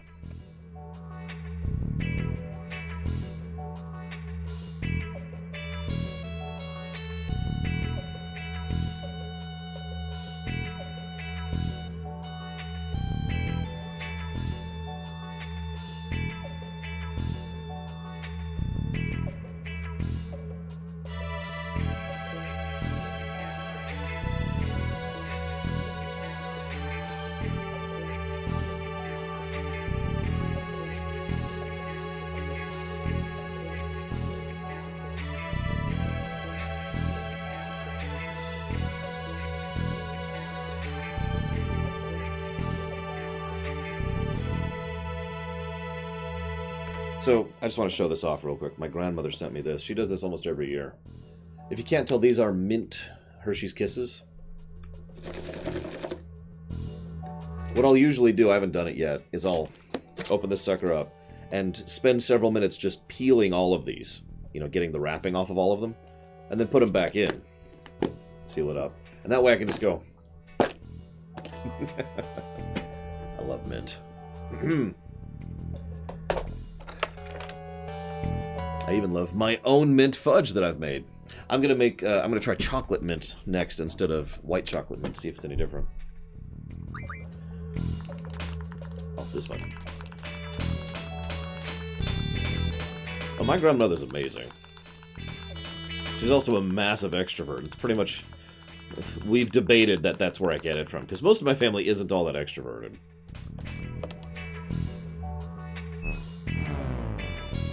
By the way, that's not how that works. I mean, we could argue that maybe she accidentally hit the power down button, but come on, how does that work? I know what you're thinking. It's funny, Lore. It would be funny if we weren't in the middle of, you know, trying to stop this place.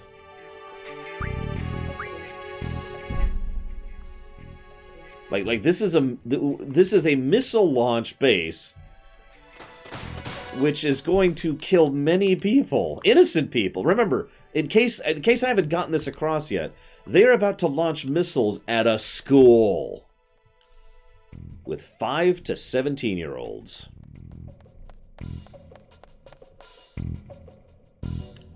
This should not be a comedic section.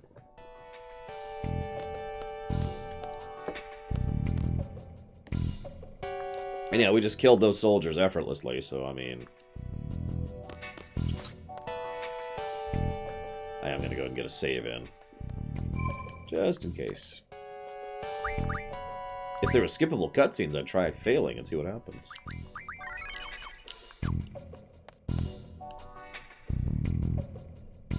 Yeah, seriously, we have GFs in lore.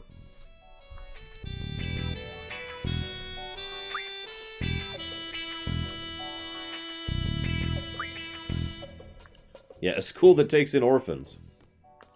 Also true. I hate this particular thing. I hate button mashing in general because it hurts my arm.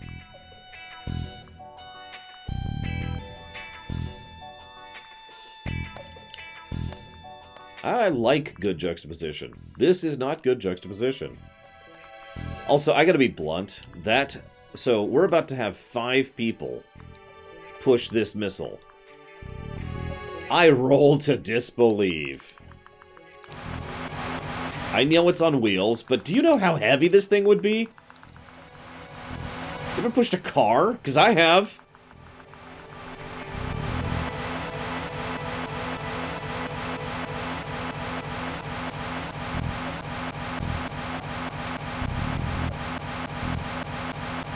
Well, those people are wrong, Snapplegasm.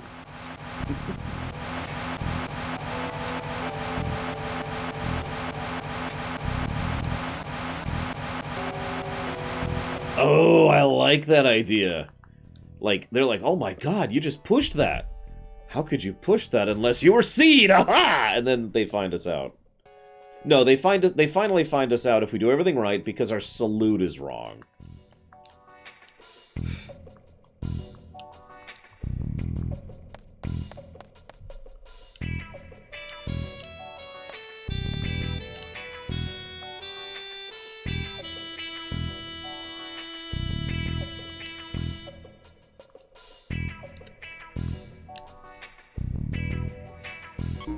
Oh my god. Yeah, no, you can totally push 3 tons, minimum.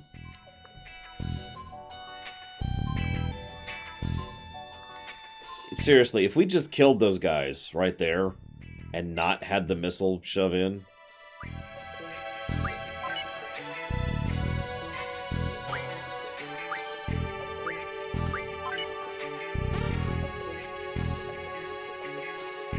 Commander Akamoto?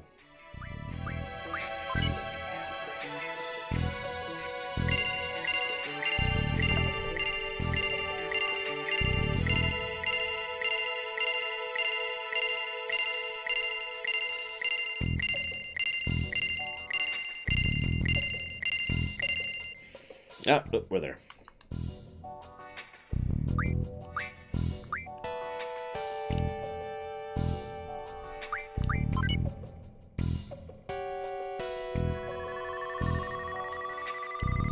Yep, we need to make sure we upload the targeting data to the missiles before we blow up the missile base.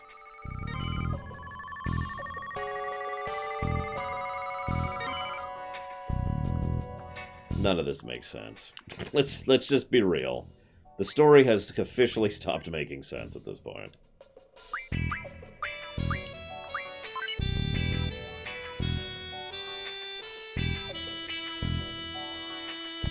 Yeah, I was gonna say, can't we cancel the launch or just hit the self-destruct button, which we were already going to do?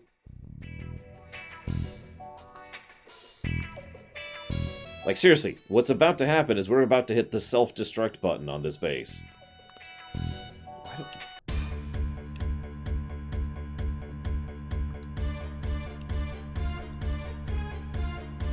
Had some minor setbacks, but we proceed to schedule. Bomb the school. That also happens to be a military indoctrination place. And we're just casually walking in as they announce the missile launch. And they immediately know that we're the intruders.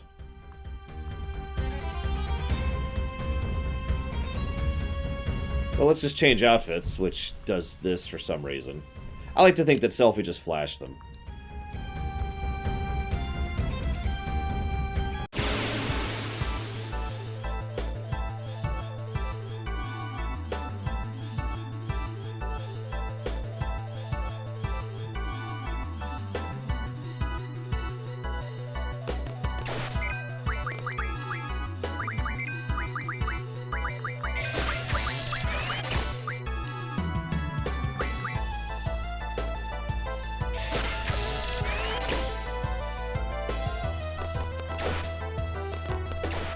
Yeah, actually, Balam, as in the town of Balam, probably should have been attacked by that, but whatever.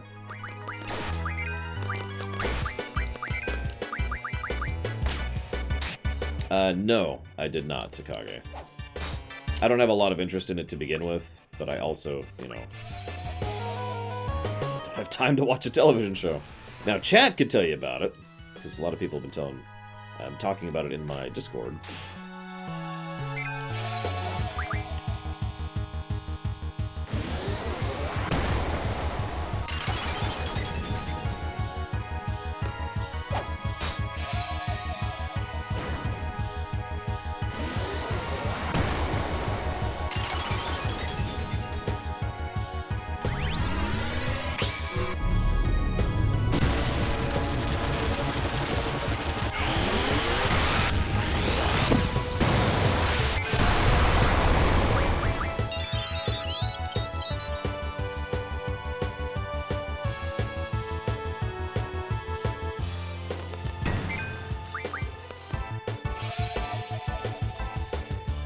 Yeah, let's speed this up, shall we?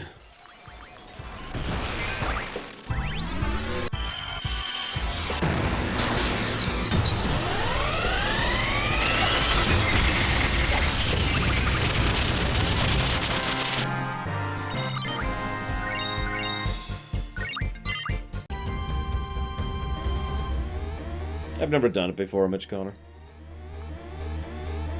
Plus, this way Squall was sending off Renoa to die. Yeah, I like this Shiva, legitimately. She's my favorite Shiva of the series.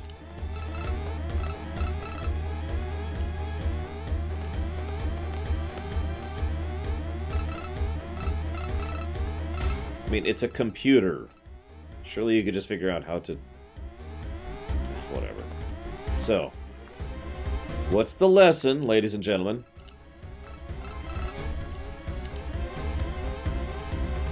The lesson is always double tap. Not that we're there yet. Yeah, I like the blue and yellow look for Shiva. And she's not over-designed. She's actually quite simplistic, but I like it. Kind of a smooth... I don't know, elegant is the word I would actually probably use. Okay, what square inch of terrain haven't I interacted with? Seriously. Oh, I apparently had to.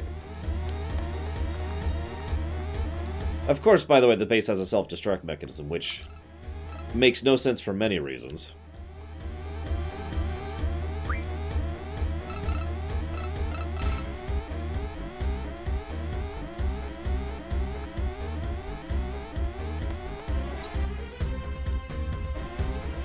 No, the answer is always double tap.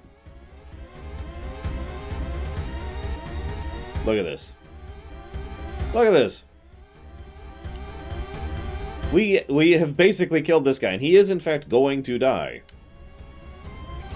But as a final act of spite, he shoots the missiles. What? That's true, we could also kill everyone sooner, and that would have worked out a lot better. Everyone's bailing on the base, like you do. Well, that's because you're incredibly insane. Actually, I know a lot of people who like 10's Shiva. I don't, but I know a lot of people do. Yeah, everyone has a shotgun. Selfie, who is the only guaranteed person here, has a nunchaku. Which, by the way, hurts like hell. You can easily kill someone with that. Yeah. Okay, I shouldn't freak out. This is awful. Sure, a good thing we pushed those missiles into place and confirmed the targeting data and made sure the maintenance was going through and all that fun stuff. Which one, Permeus? So, congrats. You just failed.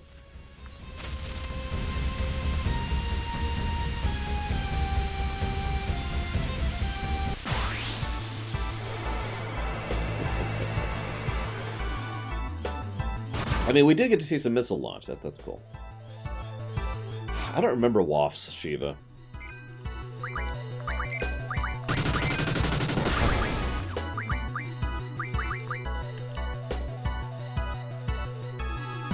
So, Savicom, so that you can actually see it in full motion this time. Here's what Shiva looks like in this game. Oh yeah, I have boost. Actually forgot about that.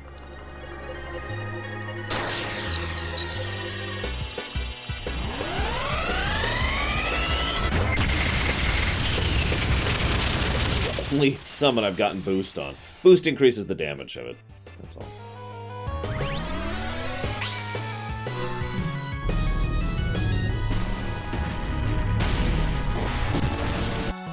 Yeah, she looks cool. No pun intended. Yeah, the Waff Shiva is pretty cool. I like that. I do like her hair, I agree. So now we speed up.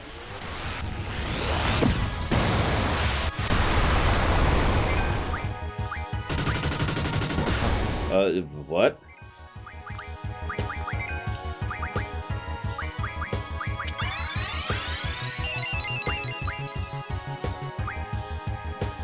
Hey, Earth Tyrant. What's up?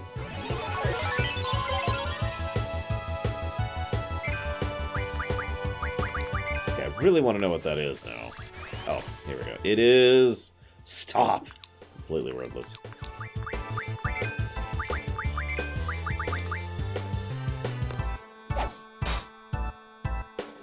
Yeah, playing this game normally is very strange, to say the least. Thanks for that. Appreciate that. Oh yeah. Boost.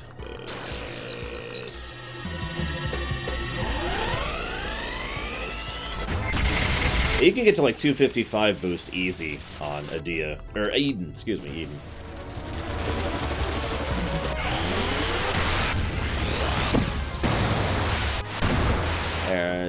Oh, Jesus. I might actually lose this fight.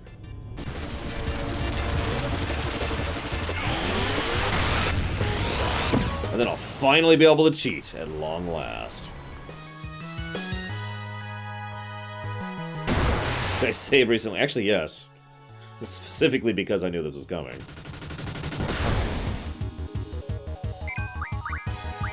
We'll keep trying for a minute. Actually, you know what? No, we won't. We're just gonna do this. Cheats engaged! Yes, Originalist. It's basically intended for you to spam GFs in a normal playthrough. Nope, screw all y'all. Don't even care.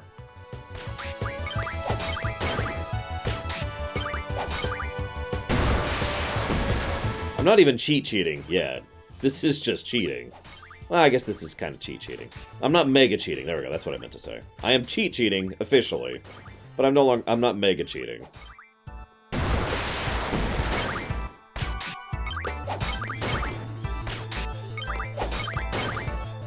mean, unless you really want to see all this over again, because you're weird.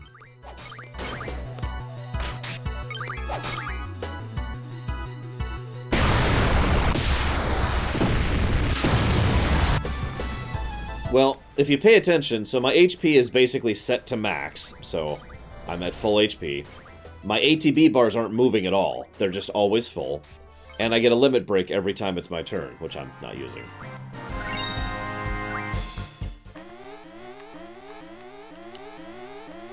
That's the cheat. It's one of the built-in cheats. No, see, that's incorrect, though, because what I meant to say is I'm not mega cheating. I am merely cheating. Now, you want to see mega cheats? Because at this point, I've stopped caring. So, negative to gameplay, difficulty curve. Alright, we finally got that out of the way. I knew it was coming, I just really don't care enough to keep pushing. Here's the thing. Really. If you know what you're doing, this game is extremely easy.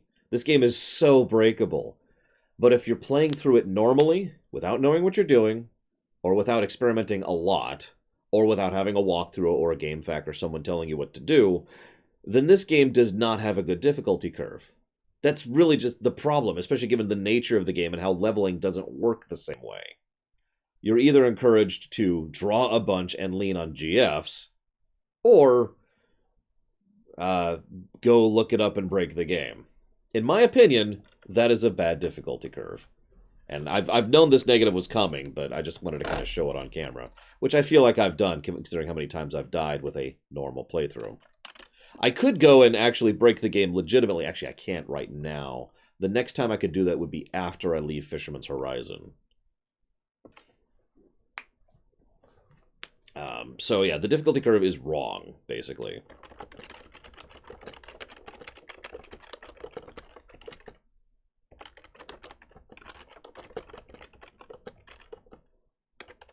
Because this is, to further add one more thing about the difficulty curve, this is something that came up in Breath of Fire 2 as well, if you'll remember. You're either ridiculously overpowered or behind the curve. That neither of those are good difficulty, in my opinion.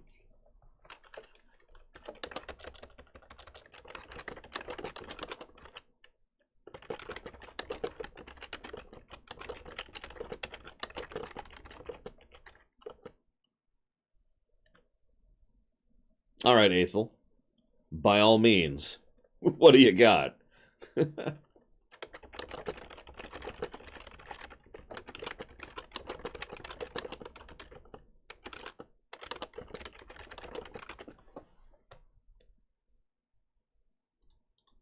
No, I wouldn't argue that you're supposed to die a few times to figure it out. I would argue you're just meant to go buy a strategy guide.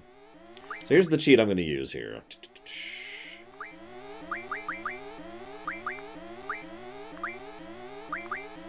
This isn't really mega cheats, because what I'm going to do is I'm going to turn one person into a death machine. And this is how. Because there are stat-ups in this game. We're not going to do it yet, though. We'll do it once we get to Squall. So hang on. So let's go ahead and add to the cheating flag.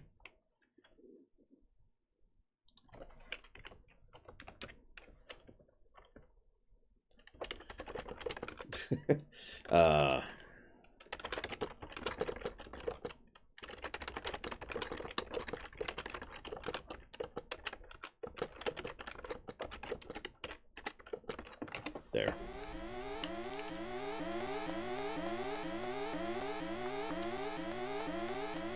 Of course, Kay.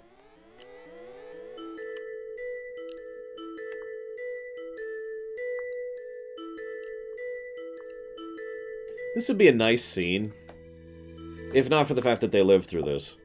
I know that's a bad thing to say, but I mean, either don't do the fake out, or let them die. I don't care which.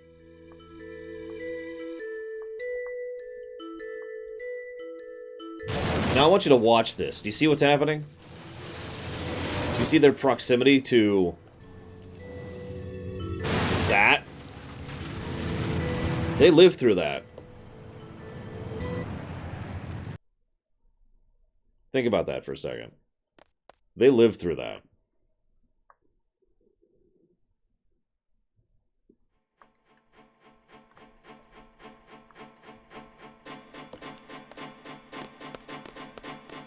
They hide in the mech. Yeah, I know. Although they don't do that on camera because that would be stupid. I also question how the tank survived that, while we're on the subject. And then they just kind of keep being in the tank for a while. So, Civil War sequence. I know that... You know what's funny? If you're paying attention, I was giving a lot of praise to the story in Disc 1. And I stand by all of that very firmly. Oh yeah, by the way, we can just switch junctions with her, so yeah, no, they're fine. Anyways, then we get to Disc 2, and all of a sudden, my impression of the story goes down substantially. Because first we have the stupid prison sequence, which isn't that stupid story-wise. Then we get to the missile sequence, which is very stupid story-wise. Then we get to the Civil War sequence, which is extremely stupid story-wise. It's... what? So...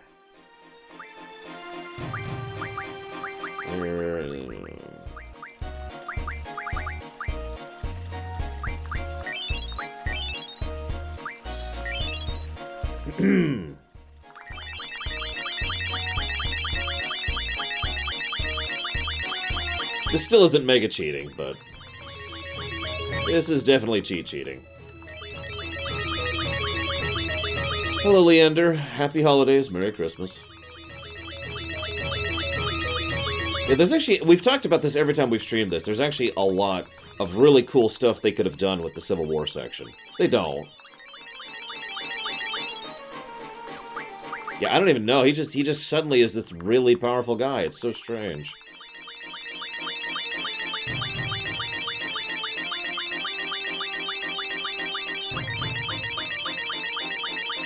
Oh, it's super not other lore. No, mega cheats? I could show off mega cheats. I'm not going to. But trust me, I could show off how ridiculously overpowered you can get in this game. And this is not it. This is like touching my foot into the pool.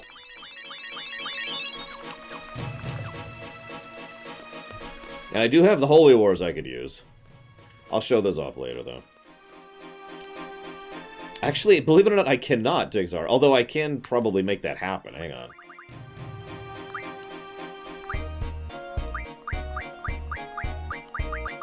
Let's see, there's tornadoes, Thundagas, arrows, Thandaras, Thunders, Thundagas.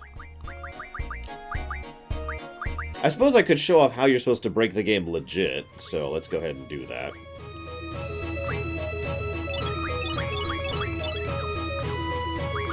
And now I need what? This one? Is that it? Fish fins? Yeah, well, that's water, which I don't actually want yet. I guess I could. We'll do that. And then I need... What do we got? Holy is nice, but that's not what I need. Kiragas, there we go. Now, do you see those 3 spells I just got? That's something I could do literally at the very beginning of the game. No, really. Before I even go to Balam, I could have done what I just did.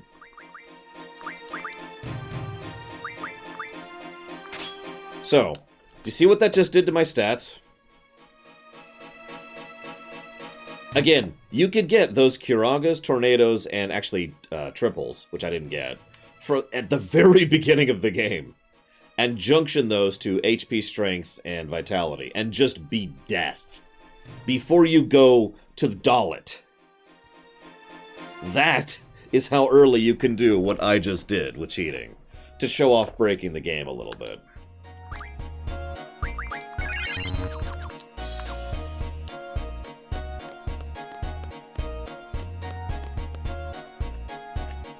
And remember, I haven't given myself any HP ups. I just did strength and speed.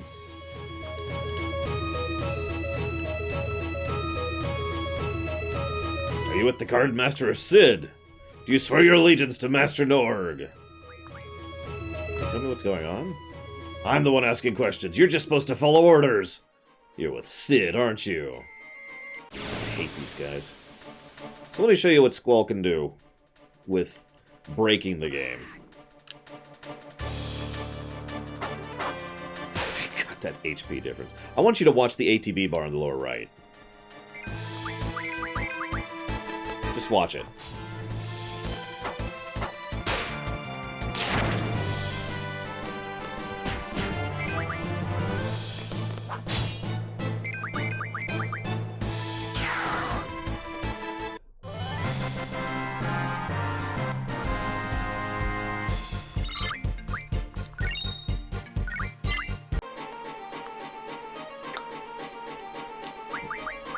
I am missing one junction, or guardian ability. I'm not sure which one it is. It's the one I need to get triples.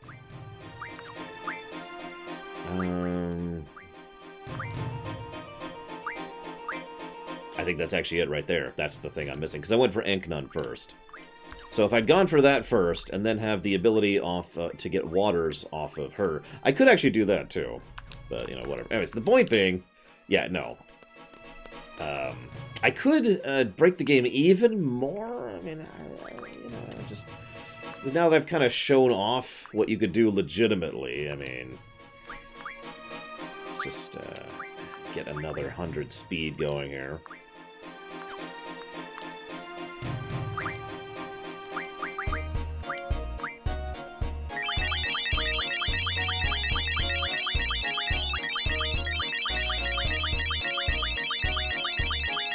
I like it, Juanto.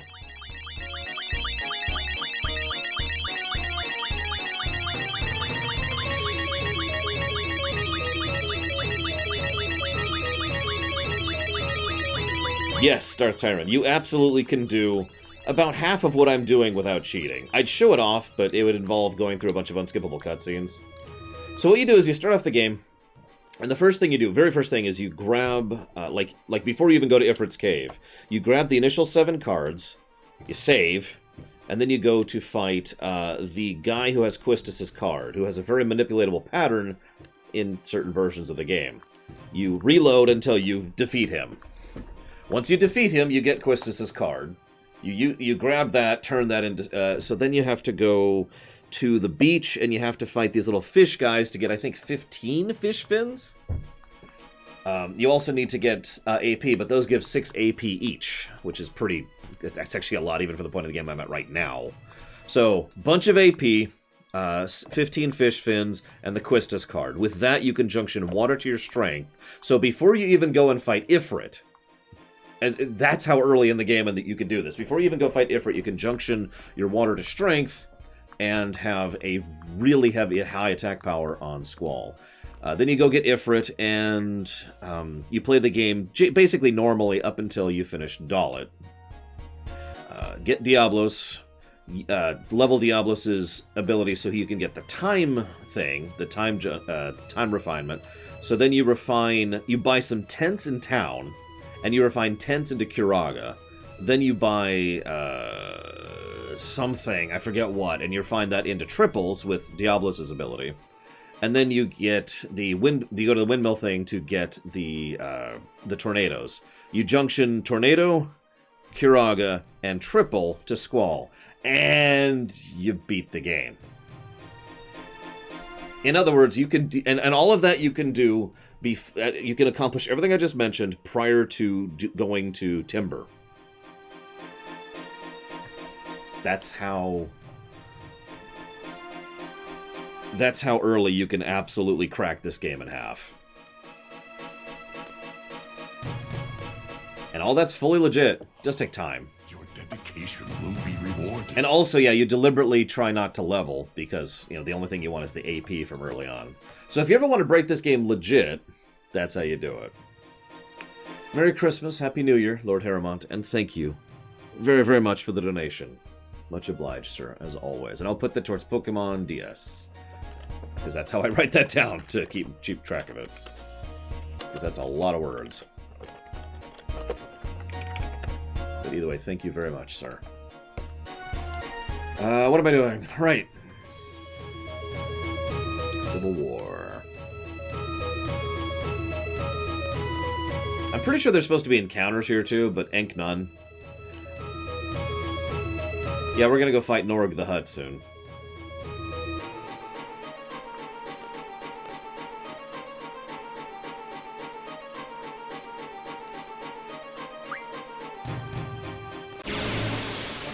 Hey, Sonashi. Merry Christmas.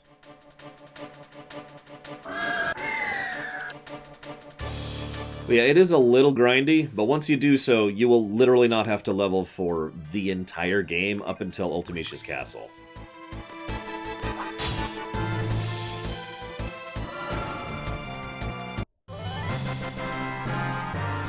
That is correct, Cashel, to both points.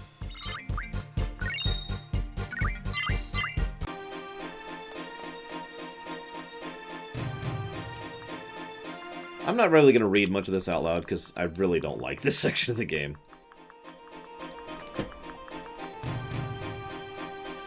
Ugh. Faction mumbo-jumbo. Yeah, I'm with you, Ketawaki, or however you say your name. Hey, there's missiles coming. Oh my god, I better stay here. You're not coming out as abrasive, Aethel. I do hope I've at least made my point clear.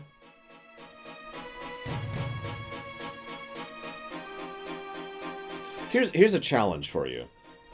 How would you design the game so that people playing the game would be able to figure out how to do everything I just talked about without needing a walkthrough or a strategy guide or a friend telling them or whatever?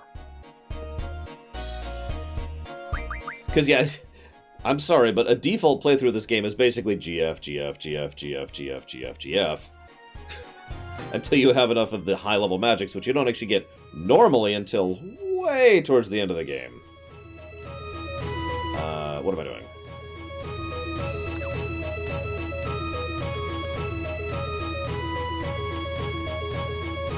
Oh my god, Leander.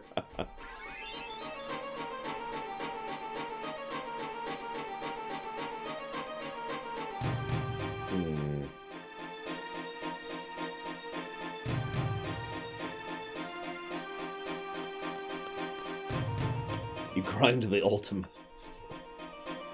And yeah, Shumi is correct.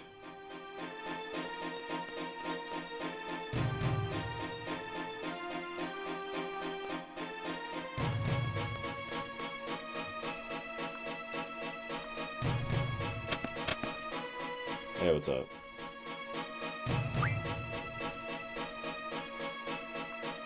Who's this Garden Master anyways? We don't even know who he is, because, you know, the true battle for Seed is yet to come. Happy Christmas Eve, Maverick.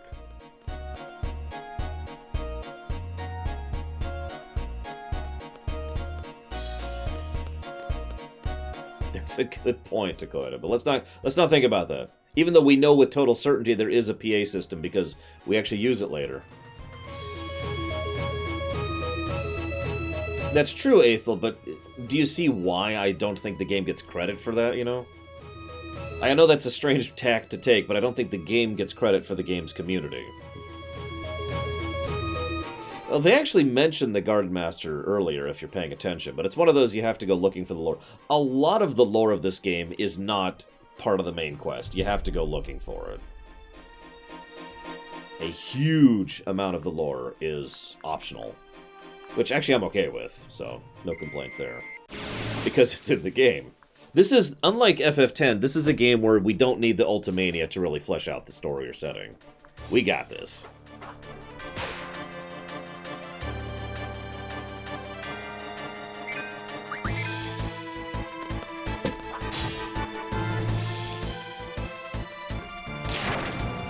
Yeah, by the way, this is like every combat from now on.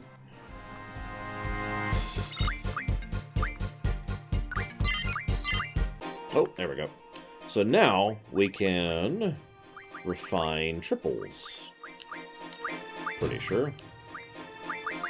Yep, Samantha Souls, which we can actually get from the Quistis card, I believe.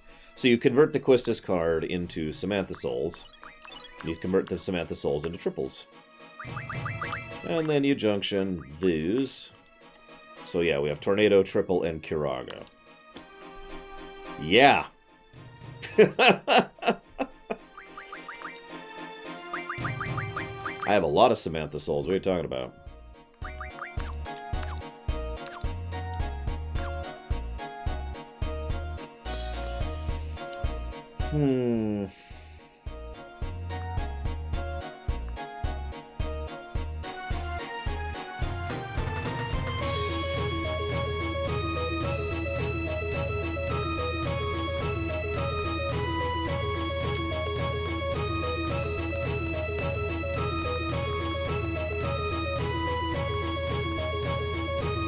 Hey, it's the girl with the crush on Zell. There's a whole subplot about that. Seriously. I was gonna say, don't I get... Doesn't Pandemona give Speed Junction? I think. The one I rip out of Fujin. Oh, by the way, the fact that you can draw GFs from people is something they really should have addressed in lore. Because if you think about it, you're literally forcing someone to de-junction by stealing their GF, which is messed up. But they never really do anything with that, so... I'm still debating your question, Aethel, don't mind me.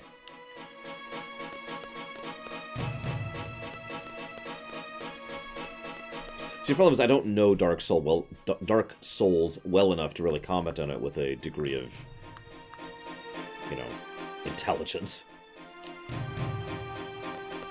This actually pisses me off. In case this whole thing hadn't upset you enough about the Norganites, they're actually trying to hunt down actual children. You know, the junior classmen.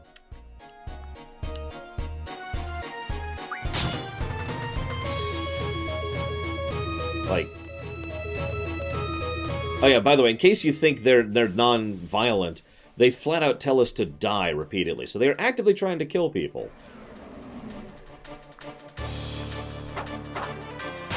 Maybe Tigzer, I don't know. Those opposed to Norg must die.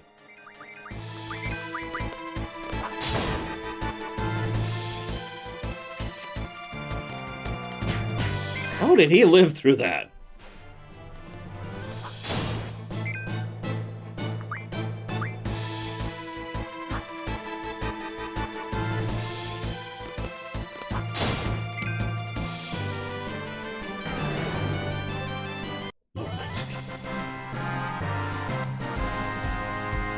I don't think the Norganites are brainwashed, but I suppose? I don't know.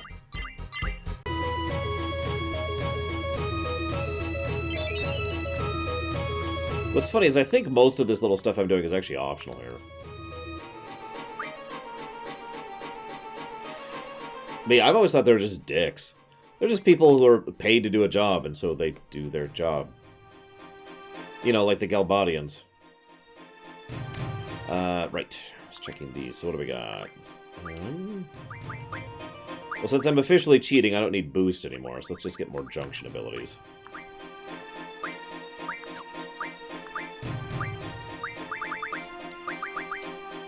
+1 to strength at level up. You'd think, oh, that's useful. Oh, you do chocolate rub? Well, never mind then. I've admittedly never not done everywhere, so... What the hell do I know, you know?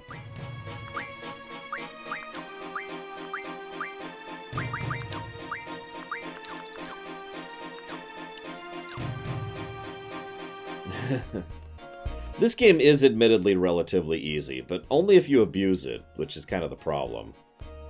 If you play it as a normal JRPG, this game's actually relatively hard. If you abuse it, this game becomes cartoonishly easy. And I don't even mean like the whole loop I just talked about earlier. Actually, I think they do, Casual. Hang on. Like, it's really easy, as I've said before, it's really easy to abuse the limit break system because it's so easy to stumble into it.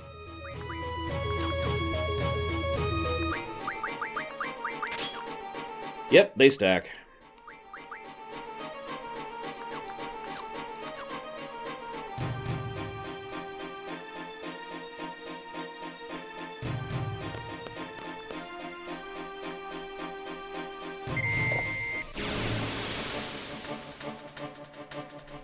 I'm still debating your question, Aethel. Sorry. Like, I don't know. Yeah, the Laguna card is actually one of my usual strategies for beating the game. No, really. Get the Laguna card, turn Laguna card into heroes, beat the game. That's the strategy right there.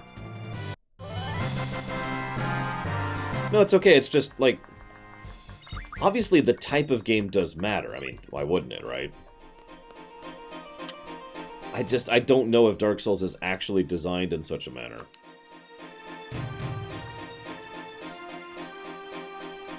Gameplay-wise, anyways.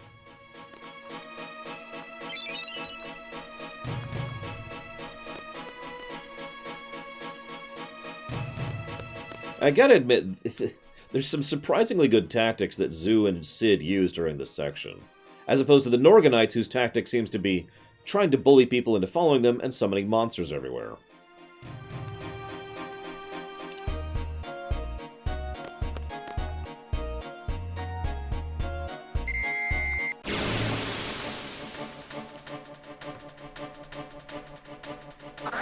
That's true, Tigzar. Who do I most associate with Final Fantasy parody? I don't know. You! There we go.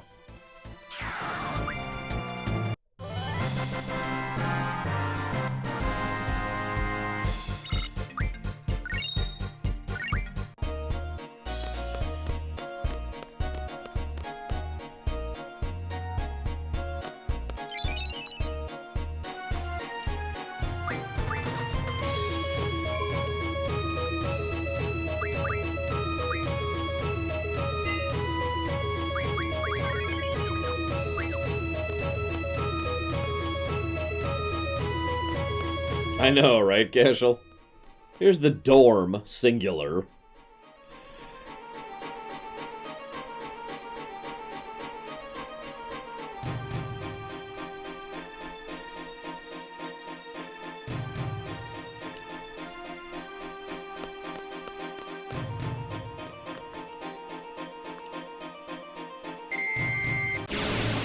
I guess I can't speak to Dark Souls, Aethel, but I guess I'd be okay with it if it was designed with such an intent in mind. To be clear, I don't think this game was designed with that intent in mind. I really don't. I can say this because, well, first of all, again, in my impression, we're not deliberately working through the system. We're cheesing, right? We're exploiting, to use a more accurate terminology. All this stuff that we can do with this game doesn't feel like us actually using the strategy and design of the game. It feels like us exploiting the game and the systems of the game. Zell.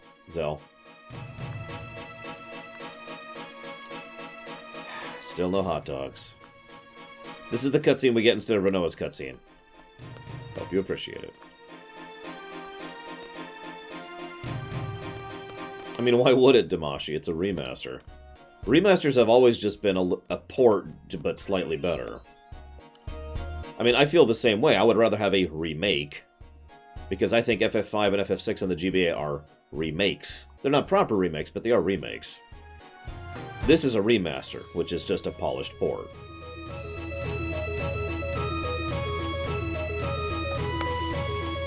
See, what I'm debating, Aethel, and part of what I've been thinking about so long, is how I would redesign the game in order to make it so that this kind of stuff is more explorable in the game, right? So someone mentioned a draw list, which would probably help tremendously. Or, like, a bestiary, a proper bestiary. And the scan skill in-game is actually pretty good. But imagine if, like, you could be like, these enemies are associated with the power of water. Water has historically been used in order to amplify one's strength when junctioned properly, you know. Just something like that in a bestiary, which then makes the player go, yeah, why don't I go and try to hit those enemies, and then they drop the fins? And I'm like, well, okay, what's the use of the fins?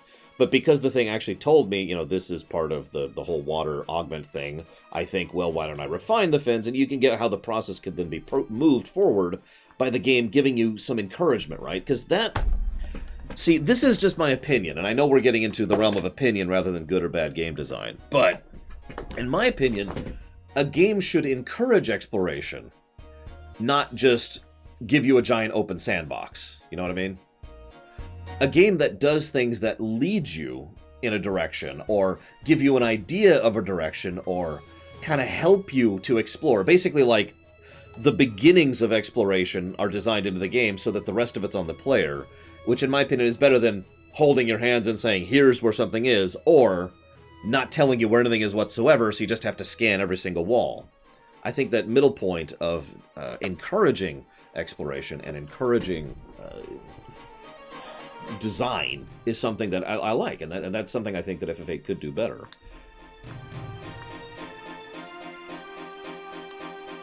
Actually, yeah, FF12 does kind of do that with the bestiary, although that doesn't do it perfectly well, because filling out that bestiary is not perfectly well designed. Basically, some of the enemies are too hard to get a hold of, and some of the enemies take too many kills to fill out the bestiary. But I do agree with the core idea, yes. You can, with the usage of pine needles and such, you can get weapons of great destruction with the polearm skill, or however the hell they say it. You know, they always say it in character, but they do that same concept that I'm talking about.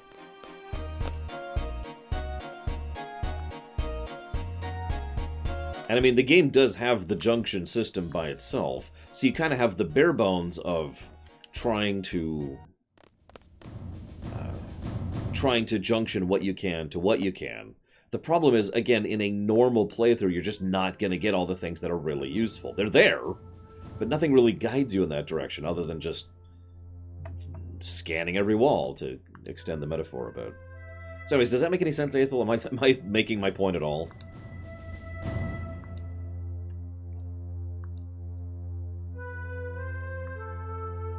That is a good question, Dakota.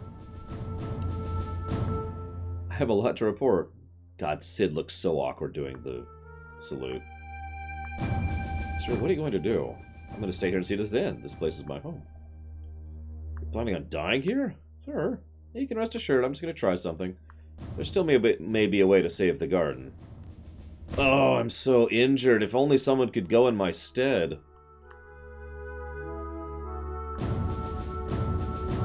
Sir, I'll handle whatever it is you have planning.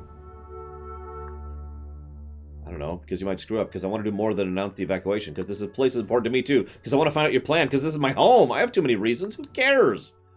My feelings have nothing to do with it, sir. Gustus was right. Even though she's standing right there. You do have a hard time expressing your feelings.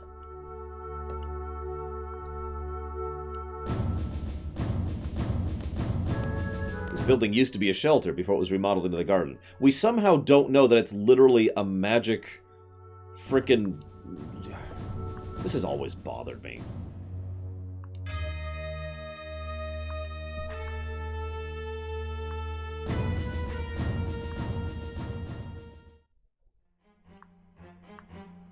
Like, this comes out of absolutely freaking nowhere. Unlike virtually every other plot point in this game, there is no foreshadowing for the fact that this is a floating city.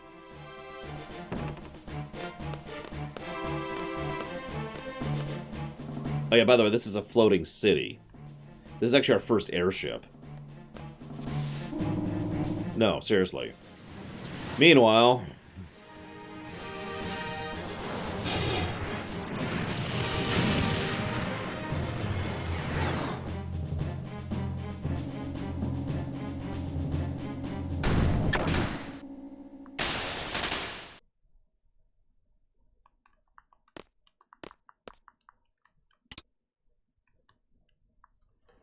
I mean, yeah, we can make it make sense. We can. They even mentioned that this thing was a shelter from, you know, the old days, like the old days. And of course, somehow this Magitech place works just fine, despite no one having maintained it for years, or even knowing how it works.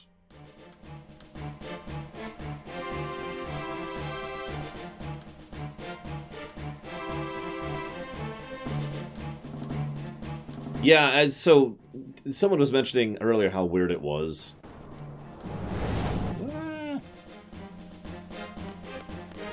With the so they never like follow through on the evacuation.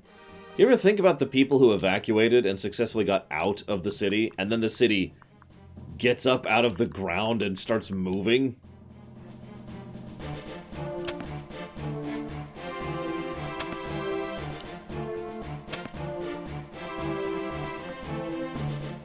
Junction fire magic. Yes, yes. Oh my god, yes, yes. Oh my god, yes. I know how the frickin' tutorial works.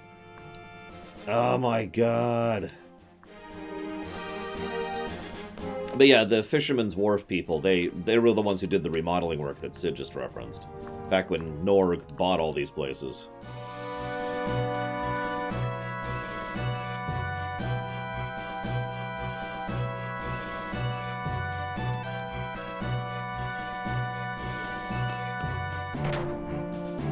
I legitimately don't remember who created the gardens. I'm not sure if they ever actually clarify.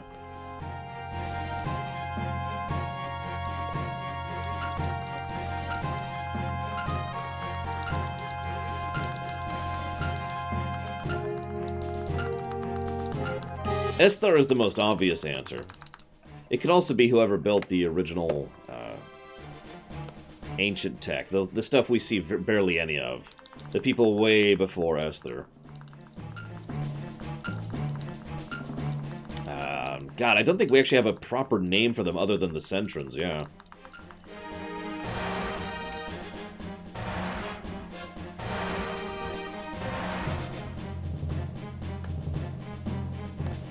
There are bits and pieces of the Centron Nation now, here and now. Again, you have to go looking for the lore. But they were your typical Final Fantasy Ancient Advanced race, so... wouldn't surprise me. Does prompt the question, I wonder how it got here. Like, did they fly it here? They did the remodeling at Fisherman's... well, actually, maybe they didn't. Like, does nobody know this place can fly, even though it probably had to fly just to get up here?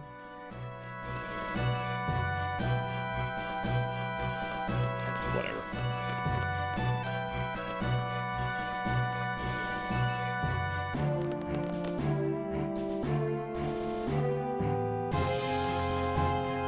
Probably not, Mr. Red.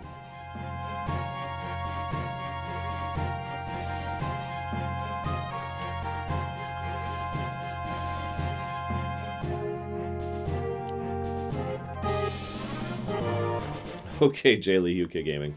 Funnily enough, if you want to put that towards something, you can. Because he said you could. But if you don't have time, that's cool. Hang on, where's my notes? Because I wanted to really expand the Civil War section. Make it far larger and far more relevant of a story point. Where's my FF8 notes? There we go. Happy holidays, Jaylee UK Gaming. Have a good one, dude and or dudette. Let's see. Civil War.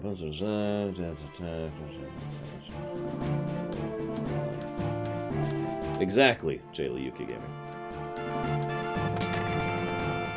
Now that is a terrifying sensation, by the way. Have you ever had that happen to you? Because I have. Like, not that height. But still, just the sensation of being on a ladder that starts leaning back. Ugh. Freaks me out to this day. Like, for, God, months afterwards, whenever I'd get on a ladder, it'd just be like, ugh. Because I could, like, feel myself falling back, even if I wasn't, you know? Ugh. Yeah, I was at work alone, so... Yeah. I've actually fallen down a staircase once. That was fun. I had a bruise the size of a basketball in my back for, God, like a week and a half. Sure, we'll add Hollow Knight to the list. Why not?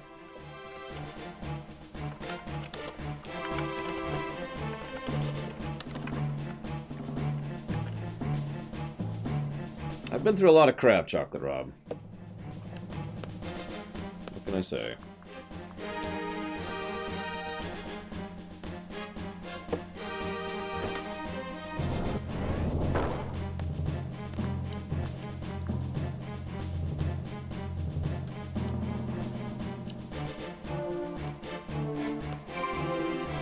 Just in case. Even though we're probably doomed for the entire rest of the game. Except for Ultimecia. We'll probably have to cheat again on Ultimecia. That's okay, we can do that.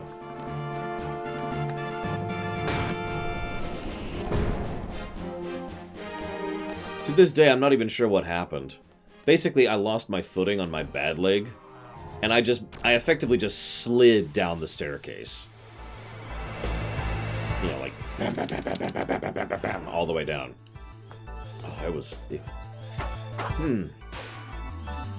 was fun. Alright, Leander, so... What? Ah, who cares? Let him die. Let him stay dead. So, Leander, if you would like to put that towards something, let me know. I don't know, Damashi. That does sound pretty insane. Hey.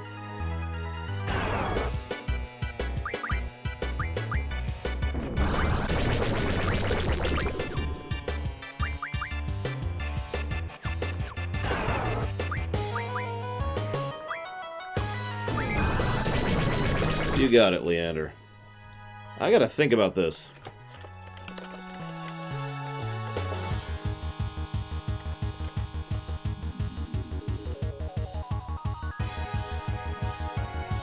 What am I looking up?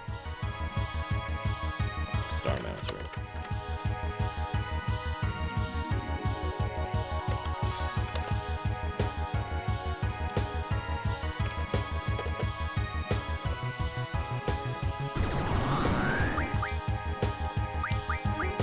You know what? Yeah, that should work. That should work. So you guys want to see Ultima, right?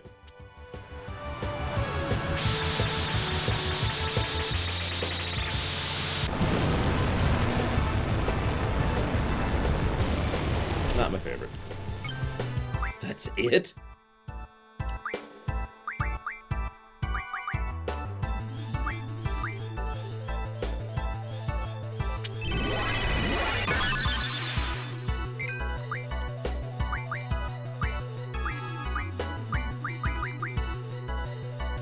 I think the best Ultima is 7, but I know a lot of people disagree with me on that.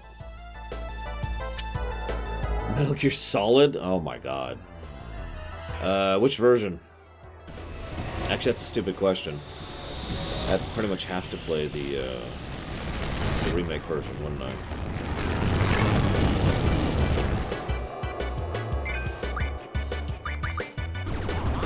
Yeah, okay. Let's go ahead and... So... What was that? Here we go. Where'd the Hollow Knight thing go? There it is. There's Hollow Knight. Delete!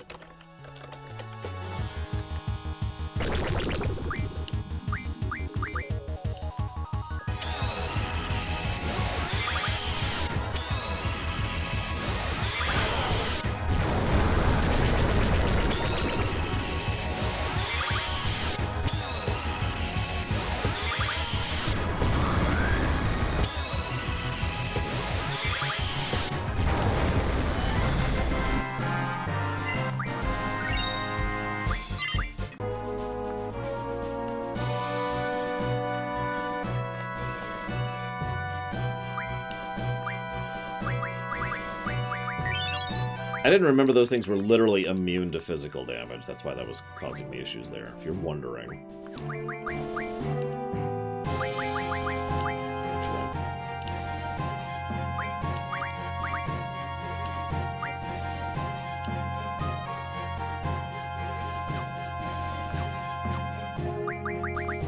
Or immune to whatever damage type I was doing with my physical attacks.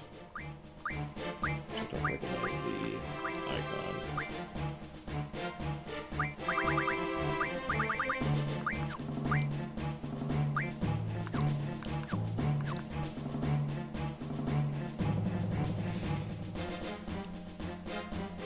I don't think so, Takoida, but I'm not going to say it definitively because I don't know. I know you can have supremely high resistance.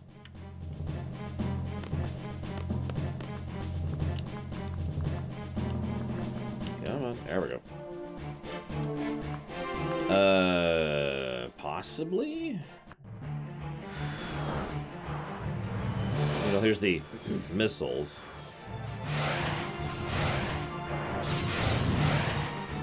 One of the only things I like about this is the missiles take a long time to go across the world because they're, you know, intercontinental missiles. And they've got eyeballs to... You got it, Damashi.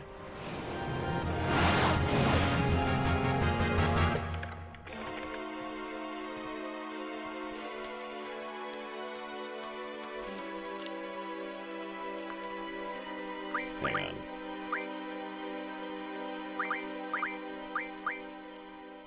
So, looks like I do have blind junctioned at the moment, and I don't recognize that icon for death, or defend. I apparently am doing water damage right now.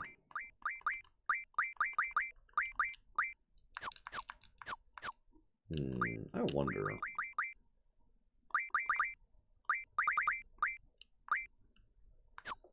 No. No.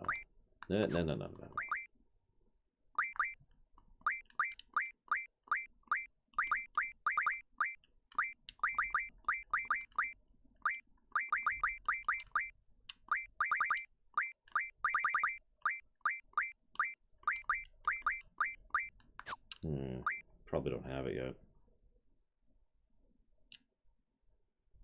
I mean, that would make sense, Leander. Especially given how many mecha things they use in general. Looks like I can't do it yet. Whatever. We'll get there. Well, you see, Starscream, and I don't frickin' know.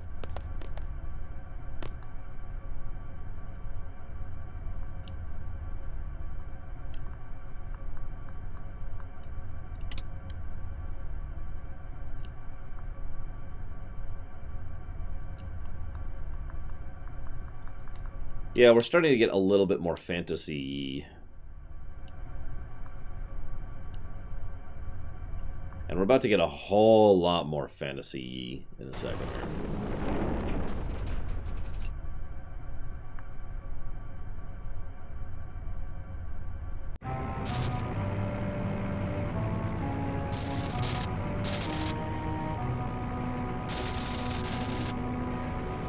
No, we're not getting more final for a while.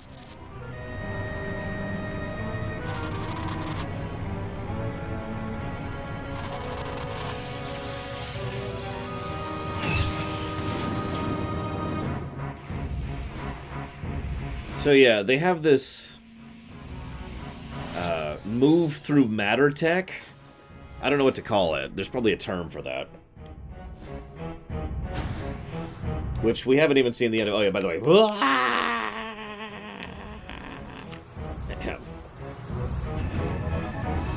So that's actually going to go through the city. If you pay attention, it literally moves through the matter. Imagine what that feels like to the people down below.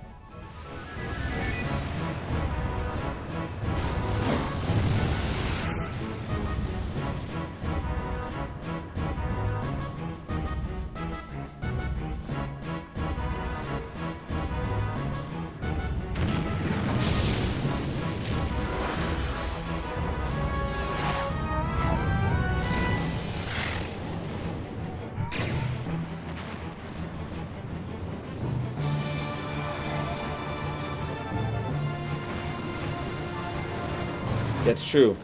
Adia flat out showed her moving through matter thing earlier. And, yeah, Odin's temple does that too, which is definitively a Sentra architecture, or whatever you want to call that.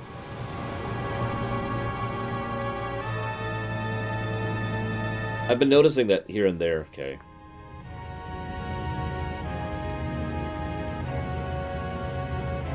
So this is the secret.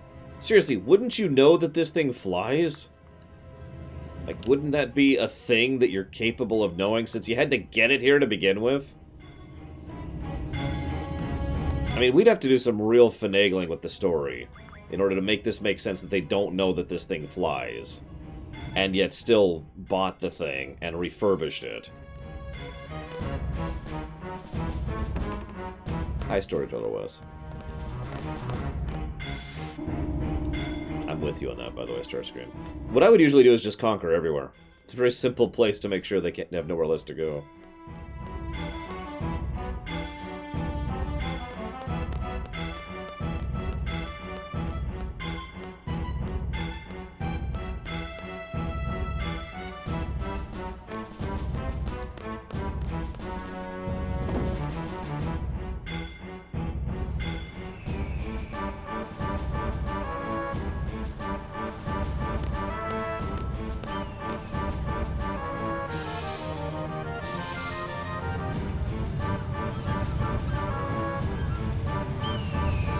Yeah, Norg's with us, by the way. He's still in the basement.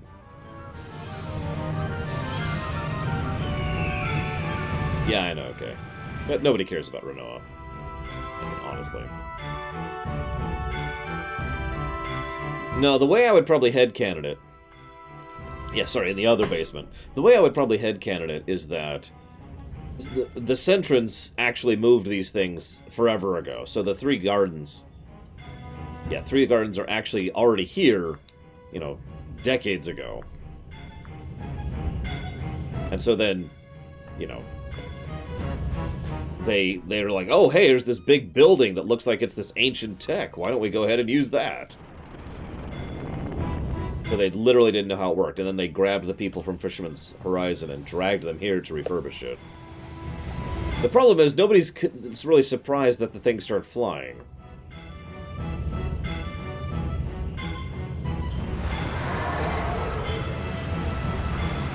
But that's as close to headcanon as I've got.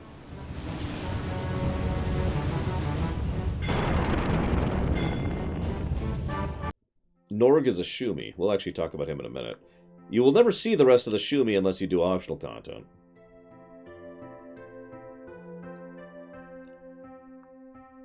Yeah, by the way, I want you to think about something. You know those Glossier rings, the thing that keeps us afloat when we're in the air? Well, when we're in the water, the Glossier wings go below the water.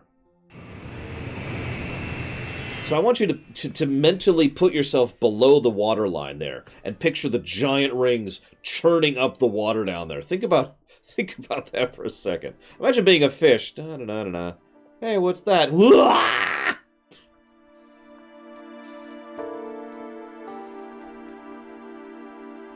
So we drift for a while because we don't actually have control of this place. Now, see, this is why that headcanon doesn't work, because when we go to Fisherman's Horizon, they help to fix the place, which includes giving us controls for how to pilot the garden, which means they know, or at the very least can figure out, how to get the thing actually working.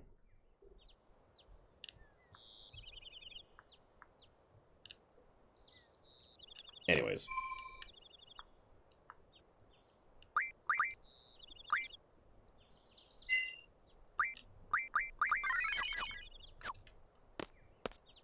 No, I think this is a case of them wanting us to have a flying city and not really thinking it through. I like the plot of this game. I do. But a lot of the individual beats here just kind of fall apart dramatically for me. Again, if I were to headcanon, I'd say that they had no idea this thing could fly, but they get on board and start digging through it, and they basically reverse engineer it, and they're like, aha, this is how it works.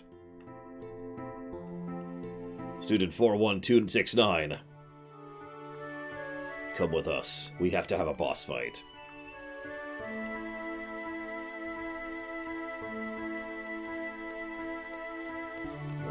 let's go have a boss fight.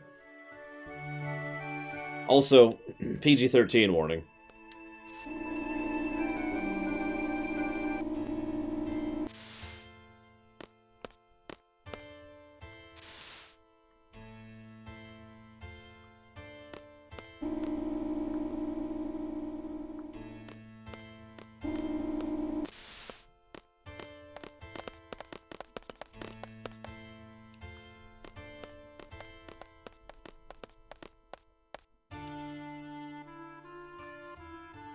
That's true, Wanda.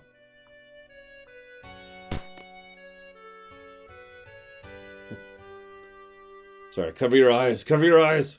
I do want to pause here, because this was actually significant at the time for some reason. FF7 had the thing, you know, the gibberish approach to cussing. But this game actually had cussing for the first time in an English translation of one of these games, of the FF series. What's weird is they then walked back away from that. Hey, Max Time. And then he says it again. Now, I will say here, though, that this actually makes perfect sense. Him losing control like that and actually cussing works really well. Like, that is a good example of swearing in writing, in my opinion. Given how worked up Cid is over Norg, and given the specific swear he uses, that works very well for me. Make of that what you will.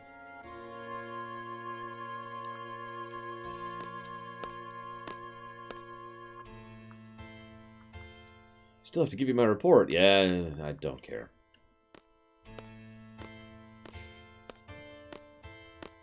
And yeah, Cid being a very composed and, in fact, very mellow guy most of the time, him losing it like that really helps to indicate part of his character, which is true. Cid is less together than he seems. Part of the character arc for Cid for Chapter 2, or excuse me, for Disc 2, is realizing just how incompetent Cid really is. So anyways. Norg!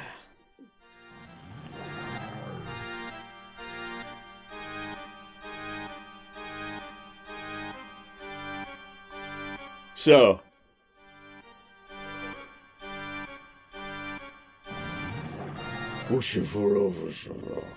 Give your report on the sorceress. yeah, it's funny how that works, Dakota. Now that we don't need the status quo, we don't need the guy who's funding us anymore, do we? Huh.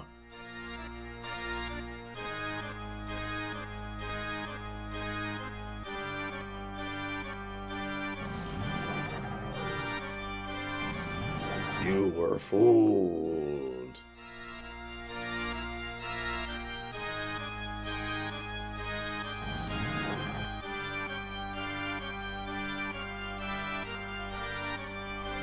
Master Norik had known about the alliance between Galbadia and the sorceress. He heard it from the Galbadia Garden Master himself. So he is a subordinate of mine. Ho, ho, ho, ho, ho.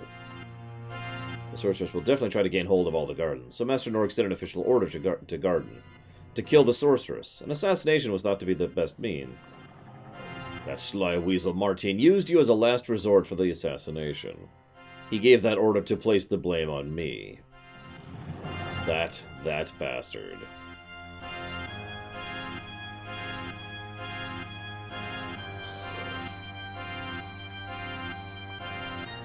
The sorcerer's operation failed, the sorceress is alive, the sorceress retaliated. Something must be done to calm the sorceress's anger. So we needed to hand over those involved in the assassination. We had to show Balam's sincerity. Offer the seed's head on a silver platter and pretend we obey the sorceress.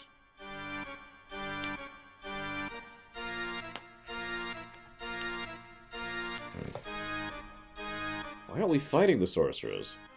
What about the training we endure? What good is it? I like this retort, by the way. You lost to the sorceress. Quit your whining.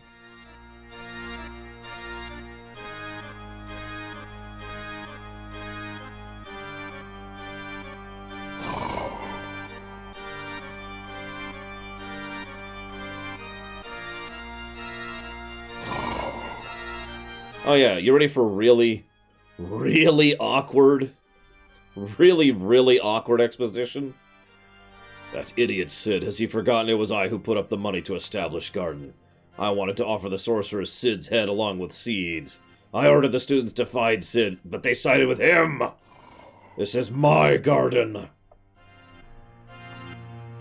It's not just yours. Then what is it? Is it Sid and Adia's? That pathetic married couples? English, ladies and gentlemen.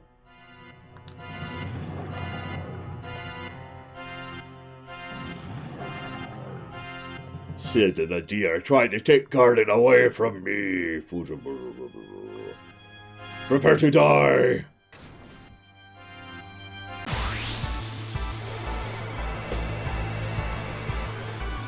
No, Starscream, I do not. I think he knew about Adel, and that's all he needed to know about the sorceress. Blue, you red. Lots of magic when red. As long as color stays, I will attack Seed with magic. That's... I mean, there's worse ways to exposit in combat, so sure, I'm with it.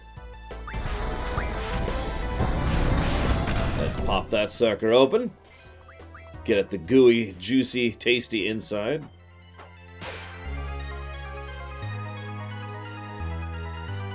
This is my garden. You can't do as you please. Oh, whoops.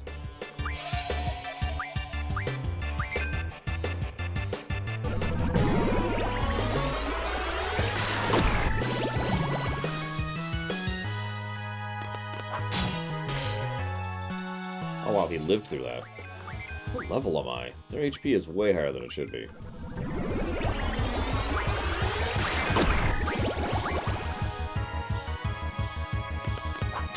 Oh yeah, I should probably draw Leviathan. I actually forgot. Whatever. Don't care. Even though this is the coolest looking Leviathan in the whole series.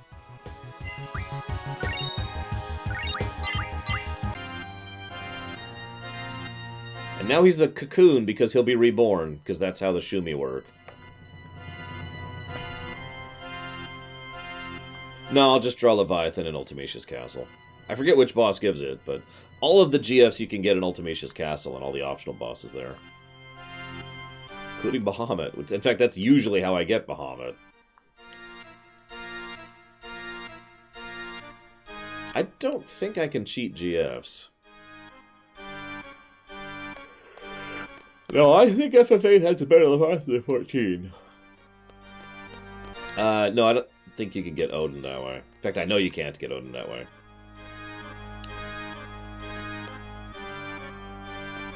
I'm probably gonna wait for the castle. I'm afraid of you, bud. I would totally keep the "I'm afraid of you" line. I would probably keep the "that pathetic married couple" line, but only for the memes.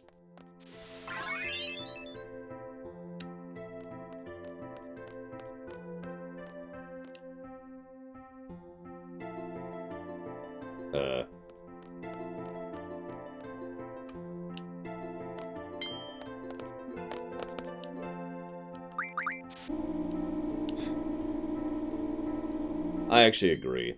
It feels like they were just really didn't know what they were doing with the plot here. It's like, okay, we've revealed the sorceress, and she's got the evil empire, so first we're going to have to deal with the missiles, then we're going to have to discover we have a flying airship, then we have to introduce Norg.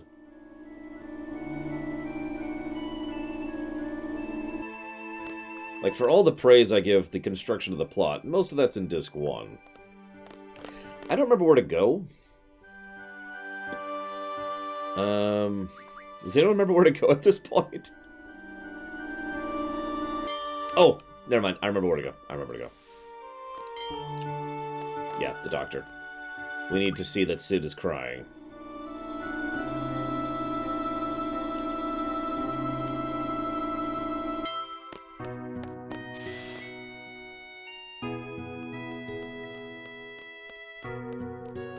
You know, funnily enough, he probably does actually have a diaper. Actually, Shumi don't eat.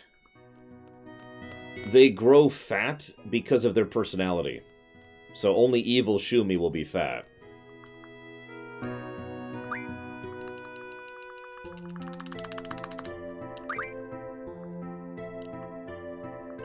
okay now, Doctor. Yes, I believe I'm done crying.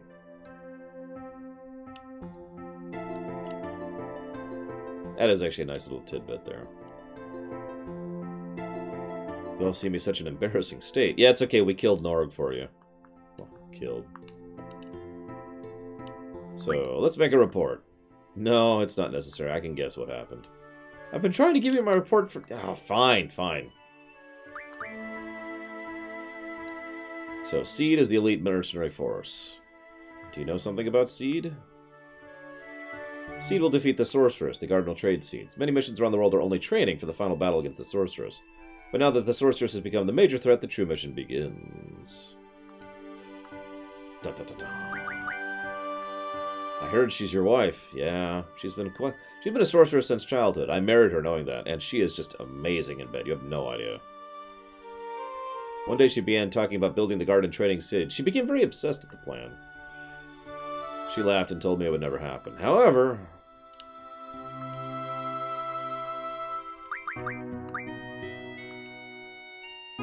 he is from the Shumi, a black sheep of the tribe, you might say. We met him when I was running around trying to find funds to build the garden. We need an enormous amount of funds to run the garden, so we began dispatching seeds around the world as a means of supporting the garden. Norg's idea was right on the money, and an enormous amount of capital began flowing into the garden. We lost sight of our ideals. The truth was covered up. It's my fault for giving up control.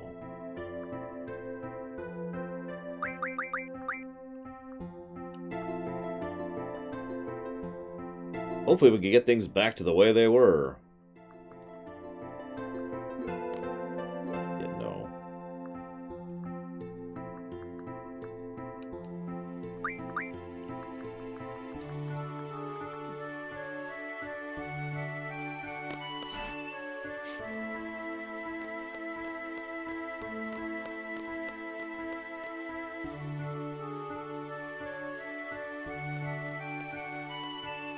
There we go.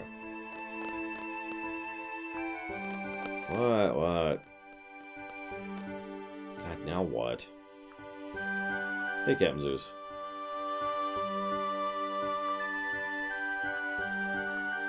There's a ship approaching. They need Alone. By the way, Alone's been on this ship the whole time. Or the city. Or whatever you want to think of it as. Just to add to the ridiculousness of all of this.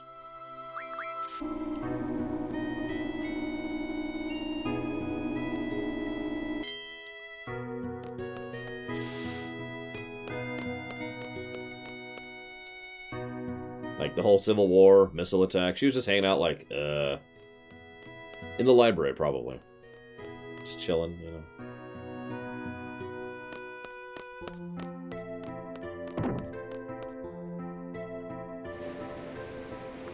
Oh my god, it's a ship. It's an Esther ship. Kind of. But not really. Pay close attention. Hopefully you'll learn something. It's a ship with a donation. The most terrible of kinds. Safe trip! Exclamation mark. Don't get too bored. Period. Ugh! Yeah, Leviathan was just hanging out. It's from... Well, thank you very much for the donation, Goofy Movie. Very much appreciate your support, sir. Thank you. I don't actually understand your donation comment, though. So you're going to have to help me and my stupid self out. Are you from Galbadia? We are Seeds! This is Adia's ship! We are Sorceress Adia's Seed! Well, that's got to be confusing as hell at this point, right?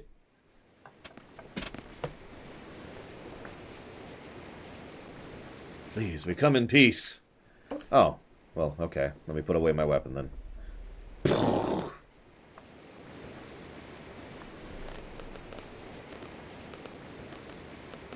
It probably will, Braven.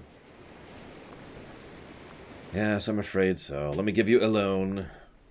Wait a minute, the girl from Win Hill?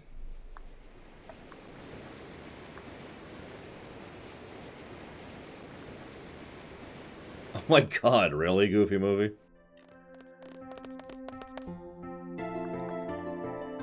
Yeah, the little girl Laguna was looking after, which of course they all know about.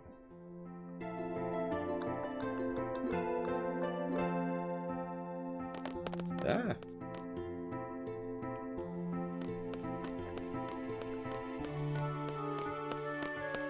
Very nice touch, though. Some of the graphics in the background change slightly when the garden's moving to show that it's no longer in one spot. Just background stuff. Only in like 3 screens, too. But still. Take what you can get. It's not like FF9 where the entire bridge looks different, depending on whether there's mist or not.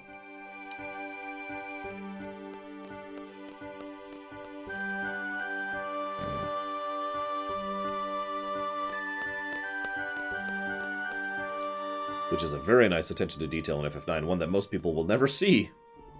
There's not really a lot of reason to go back there. Hey, Alone. What's up? You gonna explain the plot? No, I'm gonna be vague. Are you alone? Yes. Nobody ever asks Squall why he doesn't remember any of this, too. That's what really makes this frustrating. Like, at some point you'd think Alone would be like, hey, Squall, why don't you remember me? You know? Or Irvine could be like, don't you remember this? You get my point. There's plenty of times where they could and indeed should have brought up the memory loss thing. And that's why that's going to be a negative, by the way. The memory loss thing itself is coincidental, but coincidence by itself isn't actually a bad thing.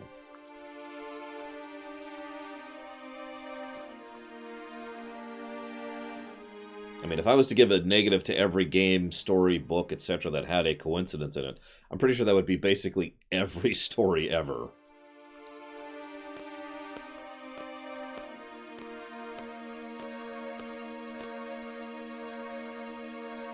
Yes, Speaker. She's been on Balam Garden since the game began. She came into the infirmary and said hi to us at the very, very beginning in the second cutscene of the game.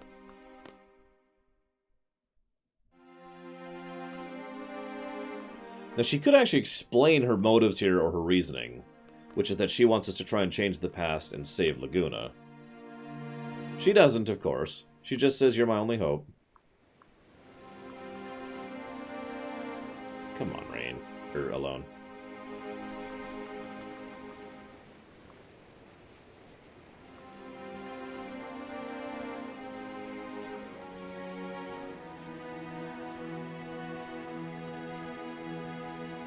All joking aside, though, this is actually a good scene, in my opinion.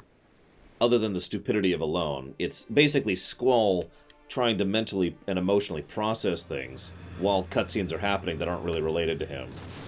It's efficient. And yeah, as Cashel says, this really hits home how... the moon. How fragile Squall is.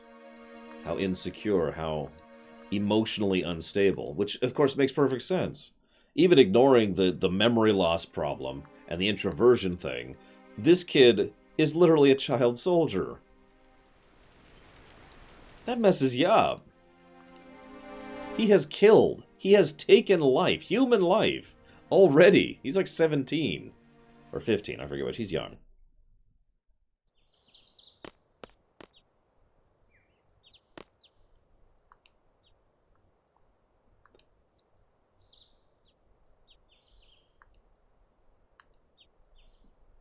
No Renoa cutscene. But yeah, I don't actually feel like it, so sorry. I don't need the experience. Go away. Appreciate the effort, really. But go away. But yeah, that's one of the reasons why I give Squall a lot of the opposite of flack, a lot of slack. Because if you sit back and think about the character, he's pretty awesome. But he has the same problem Tidus does in his own way. You have to distance yourself from the actual game and mentally process it from a third-person perspective to, you know, really understand the character. So you remember how I mentioned the humor? In fact, I've actually already given a plus to the game for humor.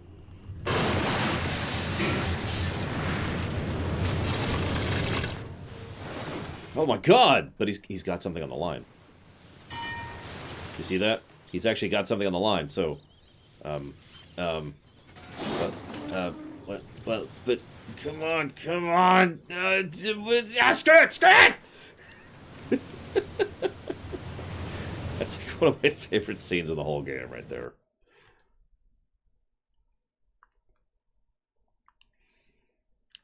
We've killed Norg, yes.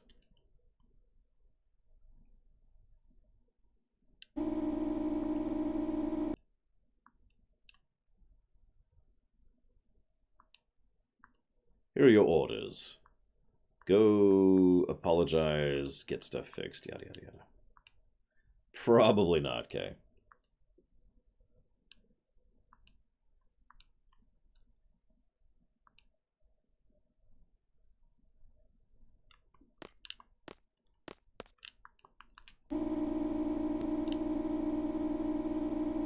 So, who wants to kill the mayor?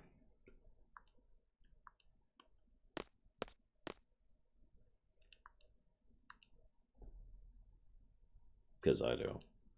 Bastard. I mean, you want to be a pacifist, which admittedly does piss me off, but if you want to be a pacifist, fine. Don't be an uppity prick about it, too. That's two things that piss me off, back to back. It's like someone walking up to you and saying... I'm trying to think of an example that isn't actually controversial.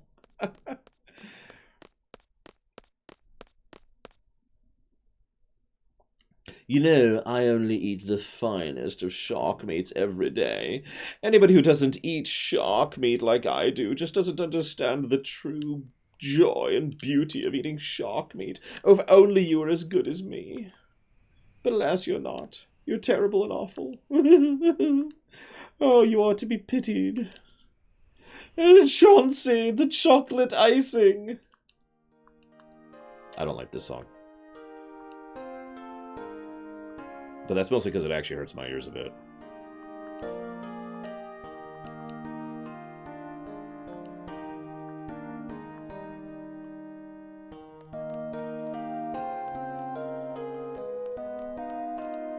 Like, in fact, I'm actually going to take my headphones out for this.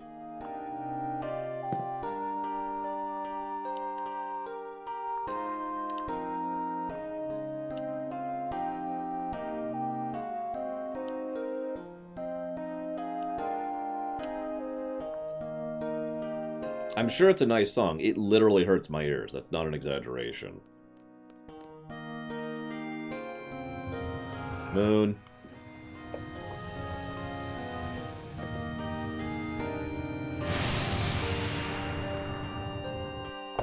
We should start making a drinking game out of the moon.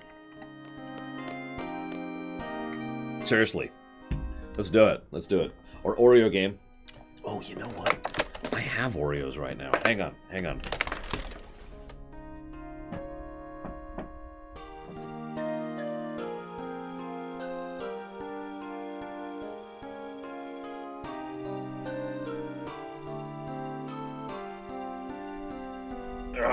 Okay. Ugh.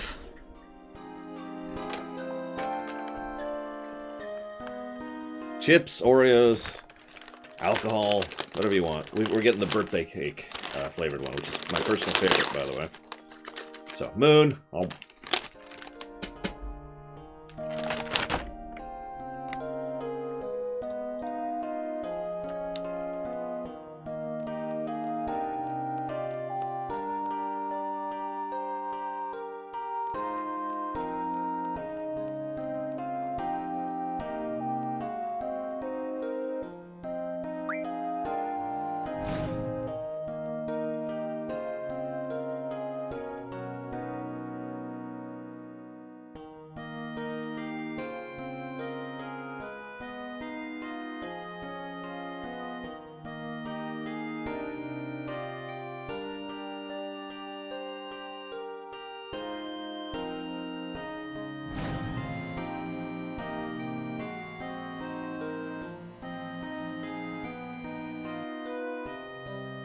So you notice they just flat out mention, you go into Esther? I want you to remember that, because when we go to Esther later, it's disguised by a freaking cloaking shield. Now, we can still make this make sense. We just have to presume that Fisherman's Horizon has regular interactions with Esther when nobody else does. Which wouldn't surprise me. I mean, Laguna, right? Still, the cloaking shield thing kind of pisses me off a bit, because it's completely unnecessary to the story.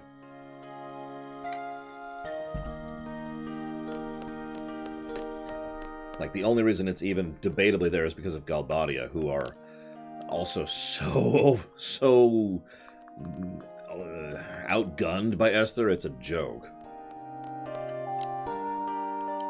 I knew it. Christmas dinner, how could you? God, he even looks like an unpleasant person in this, because you can really see his hair now, too. Look at him!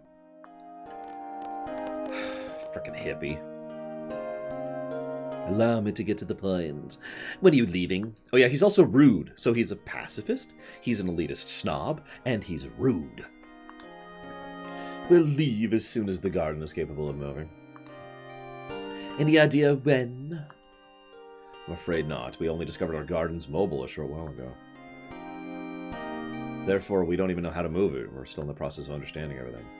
Our technicians will assist you. They should be able to repair and service everything. How does that sound?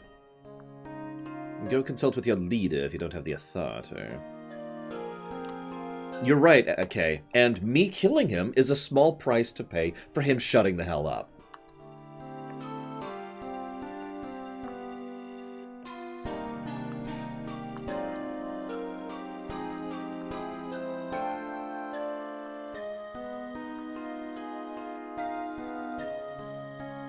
Your presence here will only attract more violence. Please leave as soon as possible. And that is 100% not true. Ultimecia attacks this place because it's here. Actually, she uses a fairly simple strategy when it comes down to it. You remember how I mentioned earlier? This is related, I swear. Remember how I mentioned earlier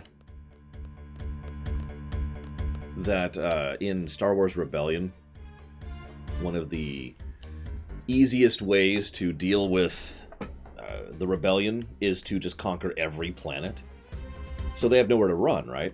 That's basically what Adi is doing here, except replace conquer with burn. The Galbadians are here because of you, right? They're after you. You better take full responsibility. It's your fault they're here. We mustn't rely on them. They won't be able to do anything without fighting. Basically, yeah, Cashel. That's why they go after Balam later.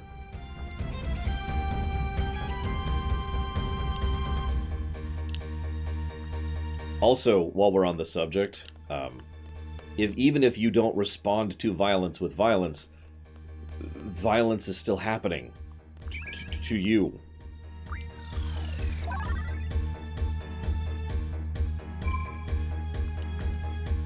Why would she care, Savacom? Remember, Ultimecia's ultimate goal is to be the only living thing that exists.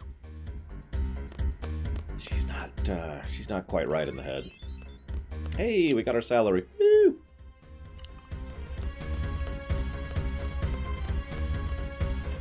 Yeah, Ultimecia doesn't want to rule. That's what Adel wanted. This is another reason why I think Adel would be a more interesting main antagonist and main villain. And final boss, while we're on the subject.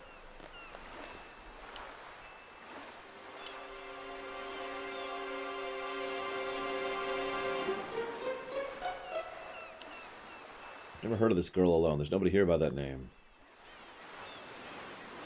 This is also... So you remember how in Disc 1, almost every single scene the Galbadian soldiers were in, they tried to humanize them to make them more relatable or understandable?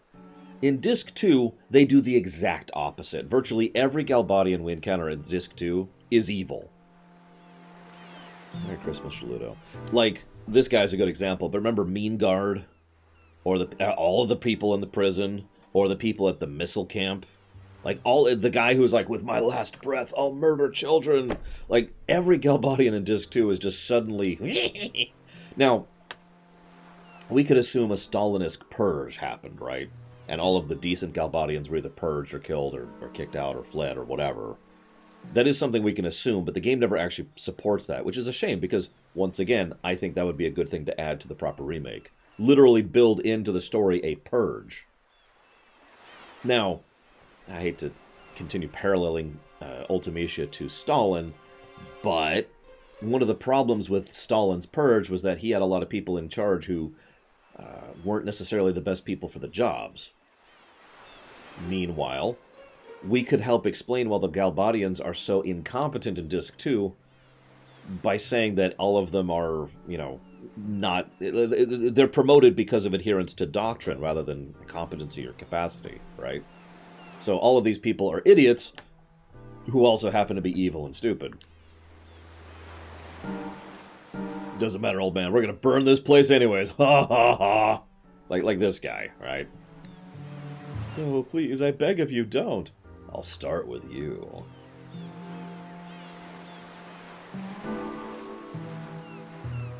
I guess I'll help him. He's not even gonna say thank you. He's not even gonna be thankful. Who the hell are you? Seeds. Seeds, get the ironclad! Which somehow has gotten here all the way from the missile base.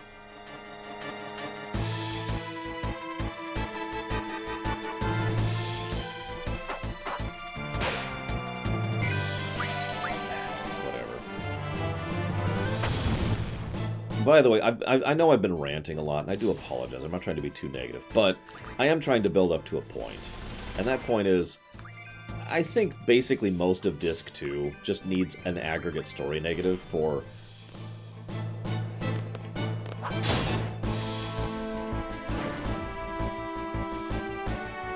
disconnected set pieces, is how I want to phrase that.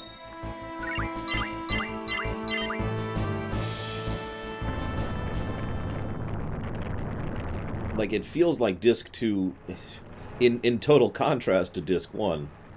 By the way, how does this thing jump? Makes no damn sense. And is just a sequence of events that are happening, you know? Alright, what do you like about it? Okay, hit me. I'm ready.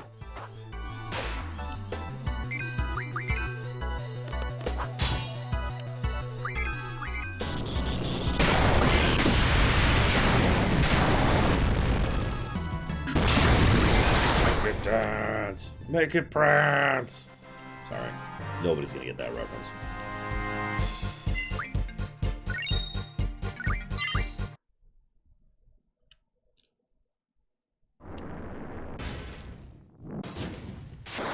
Sploosh. Kaboom! Sorry. Oh my gosh, you're alive! This is so stupid. I'm sorry. I'm happy they're alive. I wish they hadn't faked out their death. But the fact that they snuck on board the ironclad and then kept going with it or just stayed hidden in it or whatever until it managed to get all the way from Galbadia to here. Not a short trip, I might add. And then they only get out of the tank when it collapses into the water after attacking us. There's so little sense to be had in this. This is what I mean by unconnected scenes. It's just, oh, we need to get the rest of the party together. Okay, they're here. Because we need to have the party scene coming up. Which, by the way, I'm going to do without a walkthrough. We'll see how that works out. Come on, there we go. What's up? Yeah. I missed you. You know, I thought I was gonna die. Me too. That's when I really missed you. I sort of felt the same way. I mean, it was okay if you died horribly, but I you know... Nah, sure, whatever. I love how hesitant he is. I love it. I really do.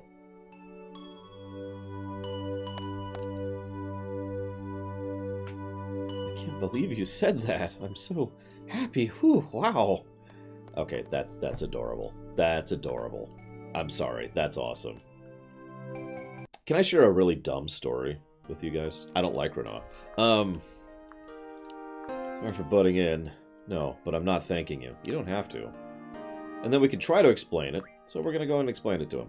I wish you could be a little more understanding. We're not warmongers. It's hard for me to explain. I wish everything could be settled without resorting to violence. There'd be no need for battles. Like you've been preaching, it would be wonderful if things could be settled by discussion. The only problem with that is it often takes too much time, especially if others are not willing to listen. So fighting is inevitable at times. It's really sad. That's all I have to say. I think the world needs people like you and people like us. Thank you for all your help. Goodbye. Salute. All joking aside, though, I have to admit, so far I'm not disliking Renoa as much as I remember this playthrough. You notice I haven't given her a negative to story. So, we'll see.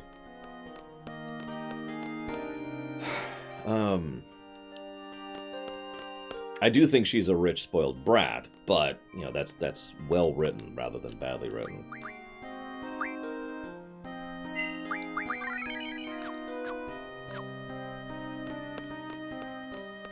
That is true, Kay. Everything you just said is true, and I even agree with you. You'll notice nothing that you've said has actually happened yet. So maybe Disc 2 will get better later on. Anyways, personal story. My first girlfriend was someone I met in high school. And there was this one time where we had lots of sex. No, I'm kidding. Actually, that's exactly the opposite of what I'm trying to say.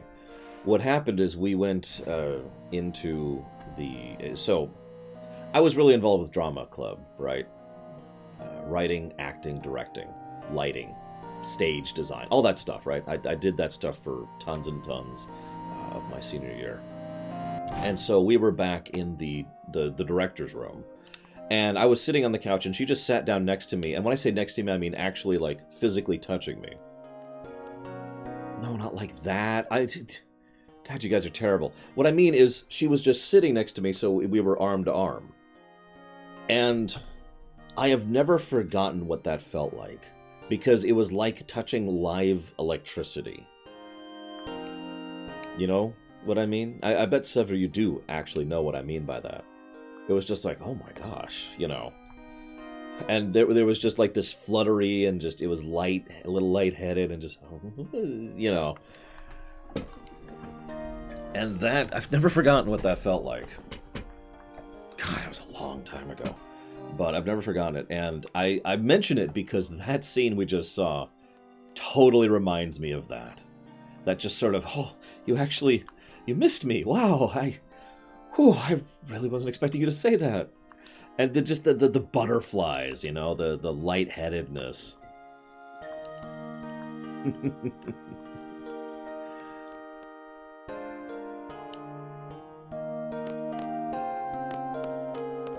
It's adorable. Not that I was adorable, but Renoa and Squall were adorable there.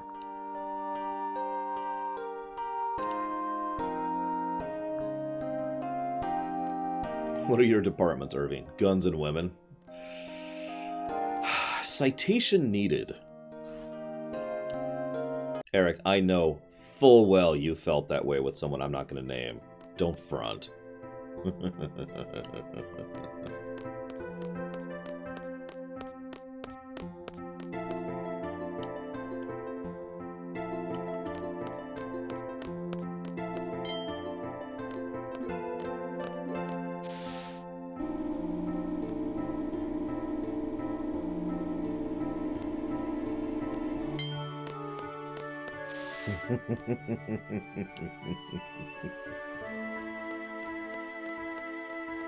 Anyways. Oh, I guess I could put the headphones back in now that we're done with the Fisherman's Horizon.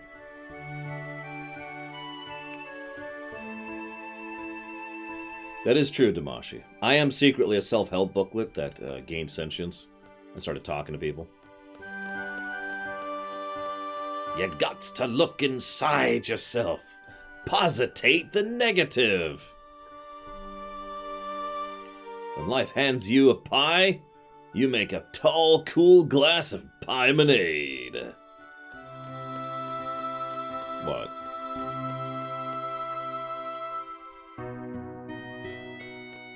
Basically, yes, Brada Fraser. Yeah, sorry, the garden's moving around and crashing, and we kind of destroyed your stage, and...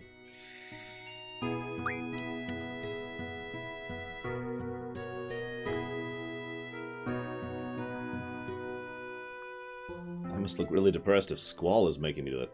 What's so weird? I care just like everybody else. Just there's too many things that can't be helped. Why bother talking about everything?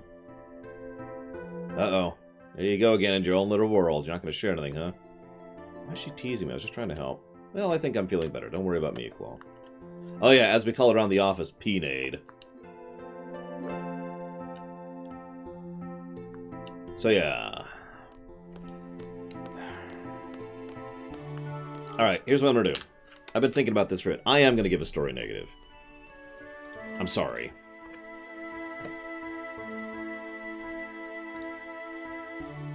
Don't hate me.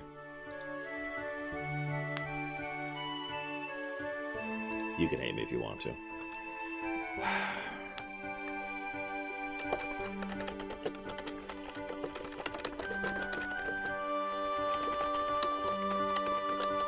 You already know why.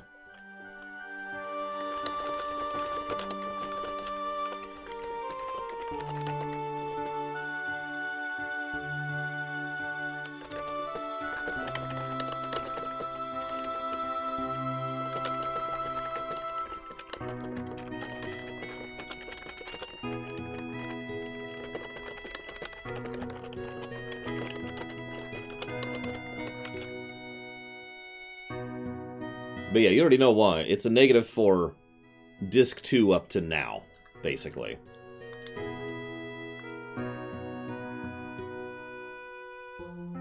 Like, honestly. The fake-out death, the missile sequence, the taking off of Garden, the massive logic leaps we have to do to make Garden make sense. The fact that they just come back on the stupid thing, the colliding with Fisherman's Horizon, which happens to be the place. I mean, there's just a lot of chunks here that are just, ugh, what the hell? And again, and this is going to partially answer Valvedrix's question, it feels in direct contrast to Disc 1, which was far more tightly crafted and made a lot more sense overall. Yeah, I would say Disc 1... I mean, I'm not sure exactly, because I'm going to be judging it this time around, Valvedrix. But I would say Disc 1 was good stuff, pretty much across the board. If you're paying attention, I only gave one story negative to Disc 1, and that was the assassination mission. And even that was mostly because of Quistis.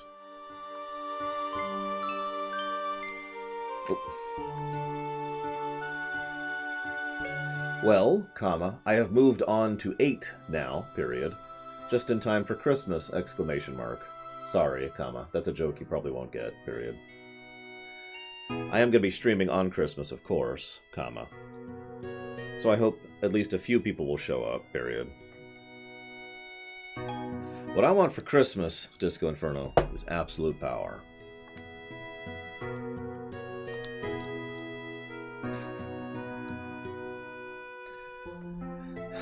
If I ever actually got to the position where I could really do things, like really do things, one of the things I would love to do is get people like, say, Blue Wolf Alex, and actually have them as consultants. And you're probably thinking, why?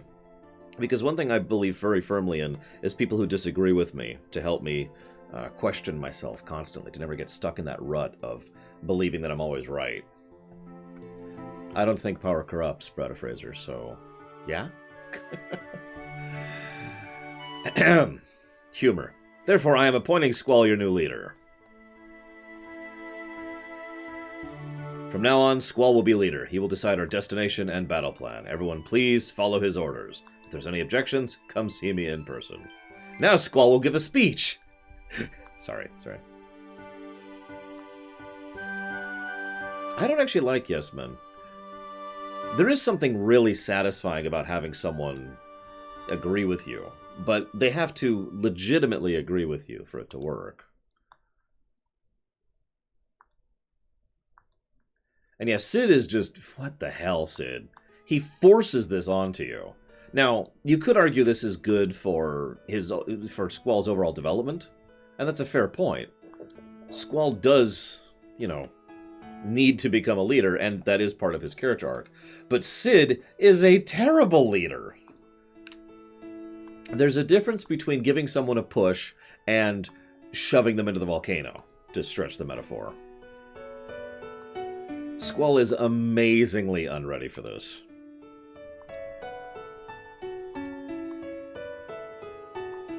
Yeah, Zoo would actually be a much better pick for this. Quistis would even be a better pick for this.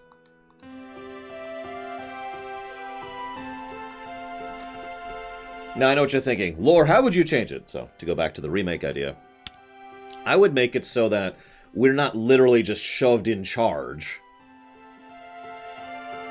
No, hang on, I take that back. I would have it so we're just literally shoved in charge. Because that is part of Sid's character. He really is a terrible leader. And that's part of who he is.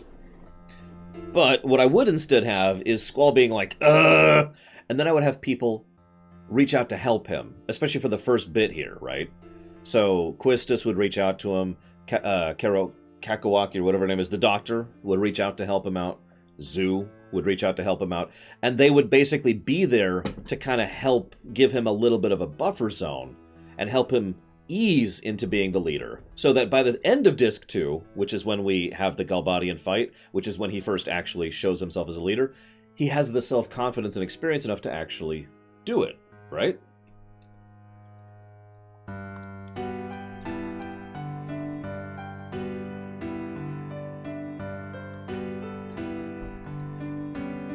I don't know. What do you think, guys?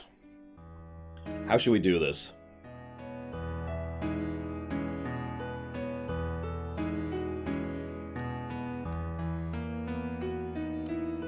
I know what I want to do. I know what I want to do.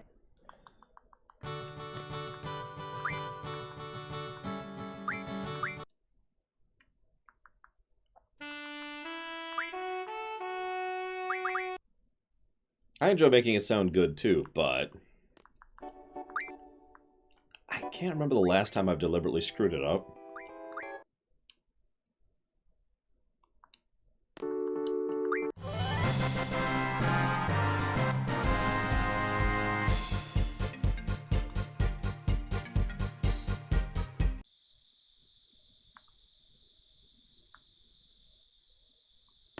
I suppose that's fair, Pyro. You do probably get my point, though. Oh god, she's back in that dress.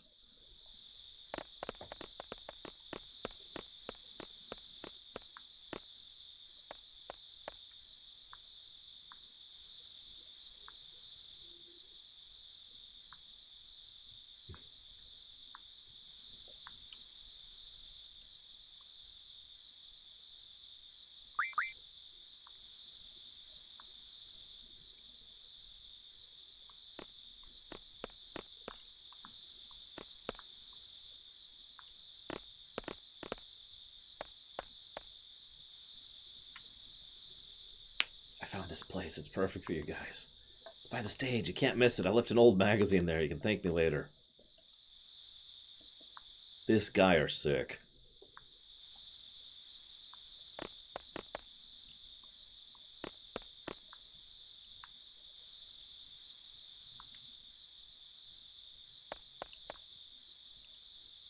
Oh, well. Jeez, thanks a lot. Yeah, it's in front of everyone. I would have too. Okay. Squall, you big stud.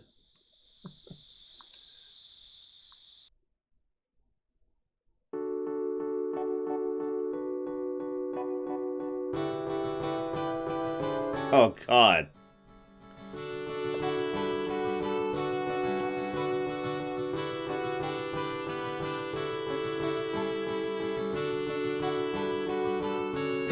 Oh, my God.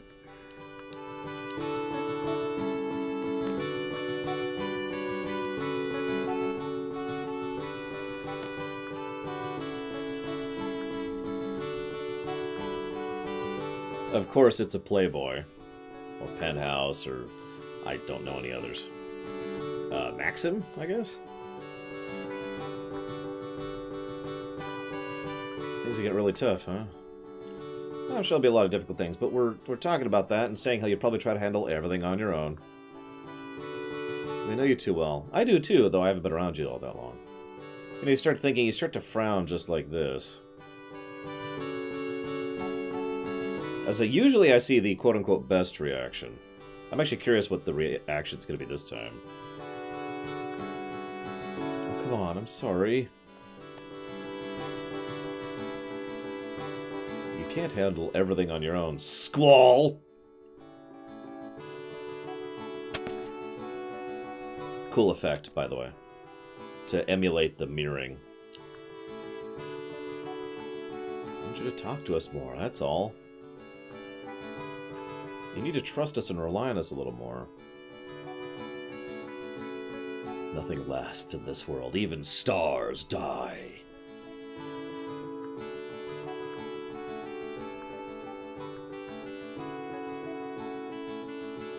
I don't understand. Okay, so this should be the difference. Huh? What? Sorry about that. I don't need you to understand me. Huh? What did you say? I said I don't want everybody to understand who I am. Oh, no, I wasn't talking about you. I was talking about the music. I love this piece, but it's been terrible for the last few minutes. Jeez, what are they doing? Oh, I'll see you later. You're not getting that off that easy. You owe me an answer. Answer for what? Oh. Fine, I'll ask for help when I really need it. I'll try to trust everybody more often, okay?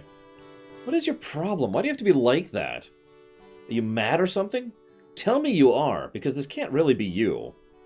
I'm sorry. You're not sorry. You just want to get the hell out of here, that's all. Why does it have to be like this? I hate you. Why? Smack. Oh, well. That won't change anything. I think I was honest. I prefer to be alone. Peace.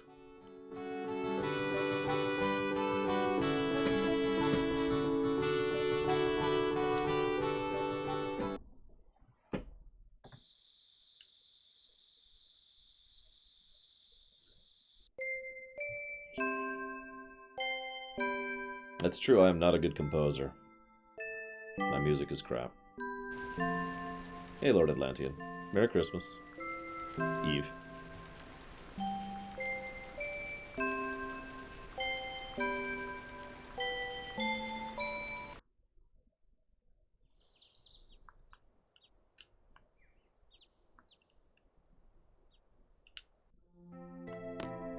Should probably save after all that.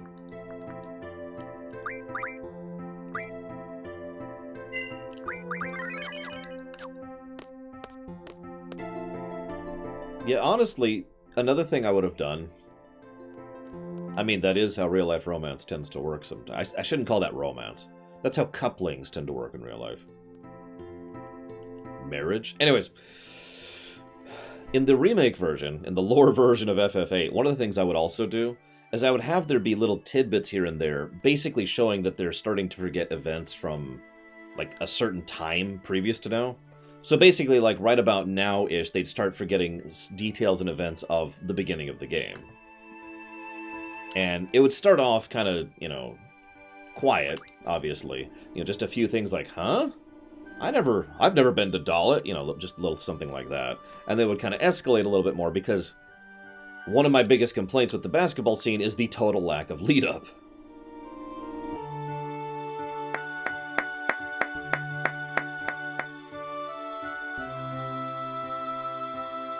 Commander. Meanwhile, Zoo will be the quartermaster, aka the one actually in charge.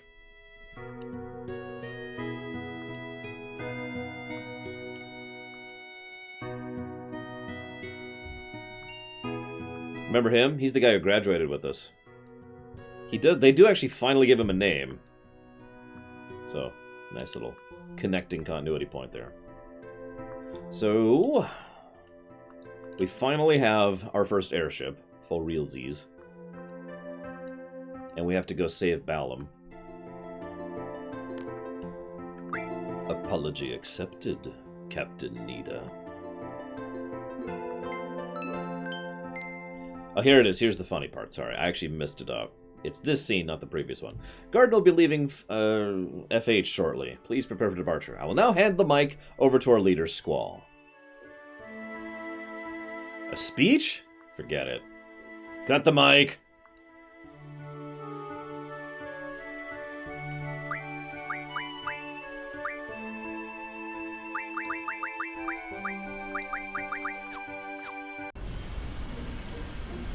Garden controls. It's an airship.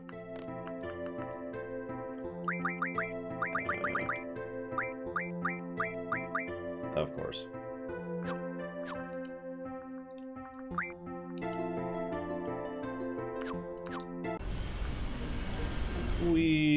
So there's actually a surprising amount of optional stuff you can do right now. Which always is hysterical to me because your destination is right there. It's right there. Like, it's literally in visual range of where you start off with the airship. Like, start off right there. God, this thing turns like a boat. And we end up right there. We can do a bunch of stuff right now. We're not going to, of course. We're gonna go check out the crater. Nice crater. There we go. Bonk. Oh, what are you doing? Shut up, I'm having fun. Bonk. We need to trim the rainforests. Aw, we went over it. Oh well. Had enough screwing around. There we go. Now we're trimming the rainforest.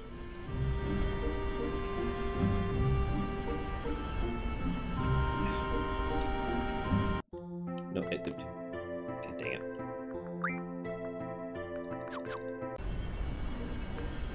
No, get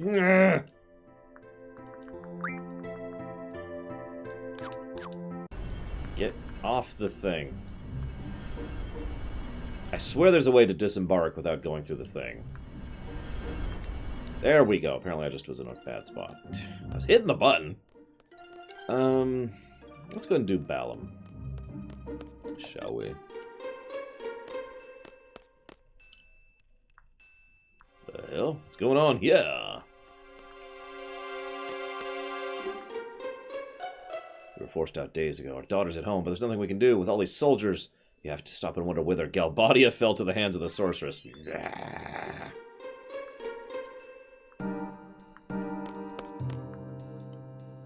Town's under control of Adia. This town is off limits while we conduct our investigation. It'll last several days. Also, we're going to burn the town to the ground once we're done. Whether she's here or not. That's probably something they should have mentioned, but, you know.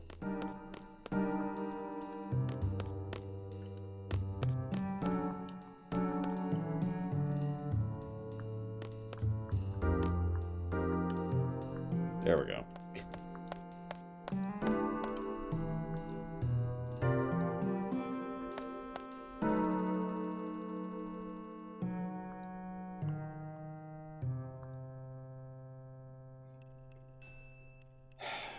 Why don't we just kill this guy? I hate to keep saying that, but screw the Galbadian soldiers.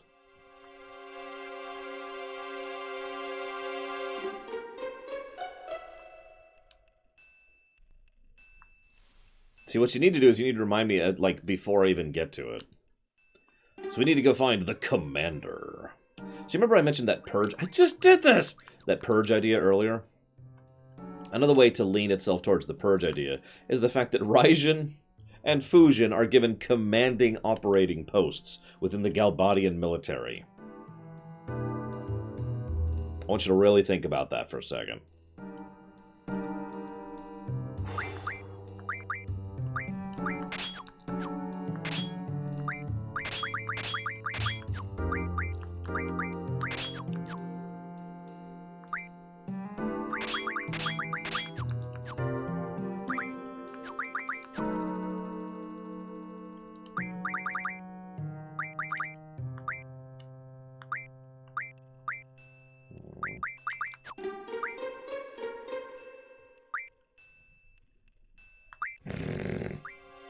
I could believe them saying that, Bregwin.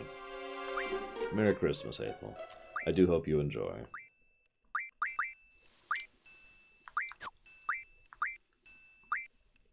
I hate how it always defaults to summon magic. I don't care.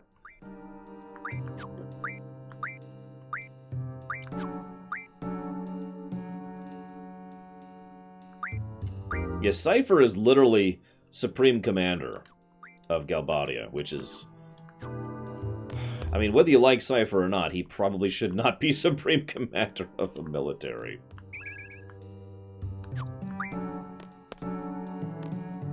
Oh god, I gotta remember the adventure logic of this place, because you have to do everything in a pretty specific order to get through here.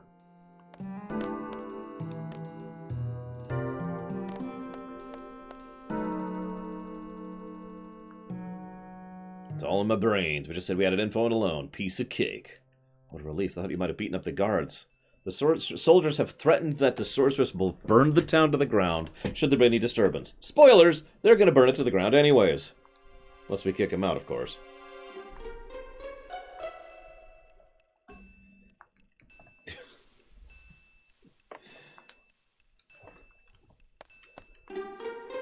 I like how they get all coy about who Fusion is, but Ma Dench just says right up front who she is.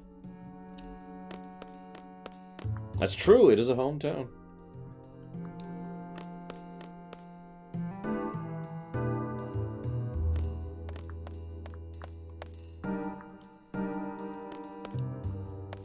Yeah, much as I hate to admit it, Takoida's headcanon does make sense. I hate Takoida's headcanons. No, I'm kidding, I'm kidding. I do prefer my headcanon, but that's because it's much darker and more horrible. You know, the whole purge idea. Be grateful that this town hasn't gone up in a sea of flames. She has the power to wipe out this town, you know. Be thankful we haven't murdered you all.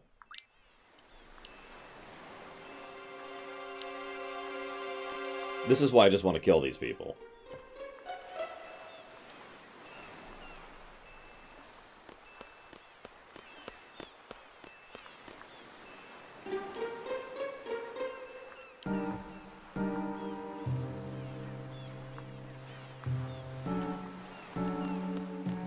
Well, imagine this. So, Adia's like, hey, gather together all the military heads. So all the military heads gather together. They're all in one spot. And so she just casts, you know, control person on the whole group.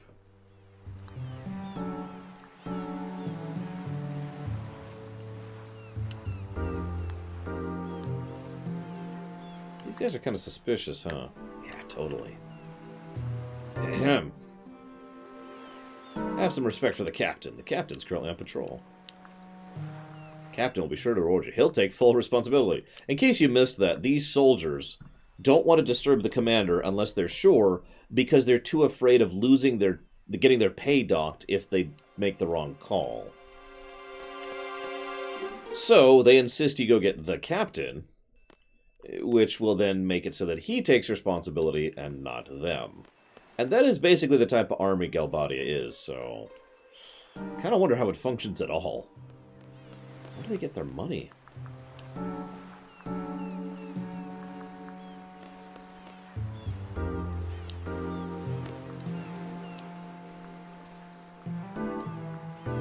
So, there's clue number 1.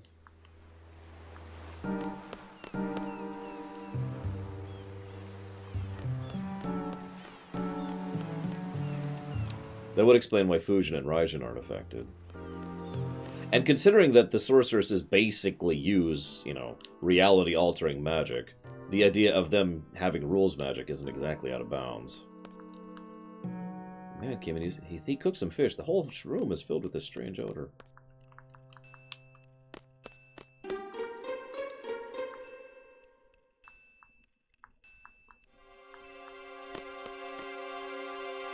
The captain is Raijin, you know.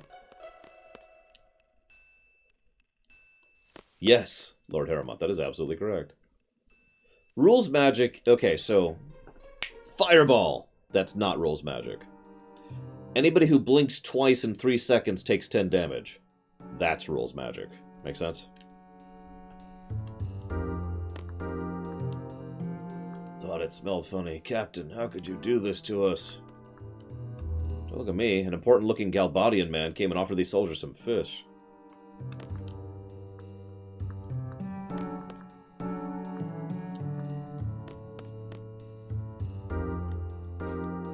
Rules magic is a little inconsistent across fiction for obvious reasons, but it's usually a lot stronger than typical magic. It also always has some kind of a loophole to it, some way to break the rule. Curses in the Witcher setting are a fantastic example of that. Yeah, improperly carved pufferfish, by the way.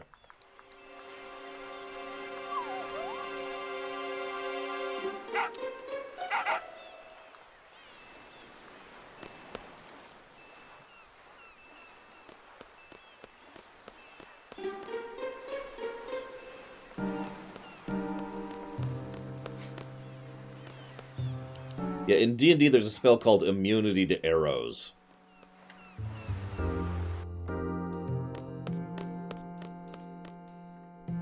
In some D&Ds, I should clarify that at this point. Oh yeah, by the way, spoiler alert, it's Raijin.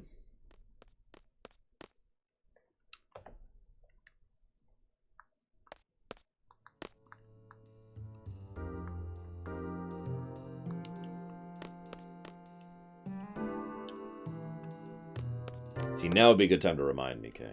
Roughly. I'm about to get in the fight.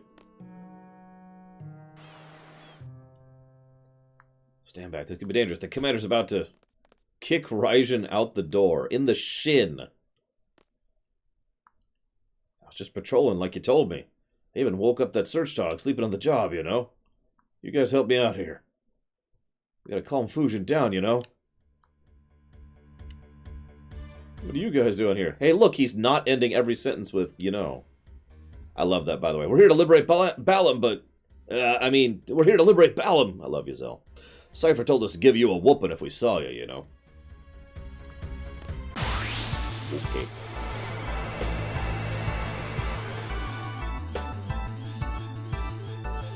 I like his weapon. I never used him in Opera Omnia because it pissed me off how he said, you know, way too much.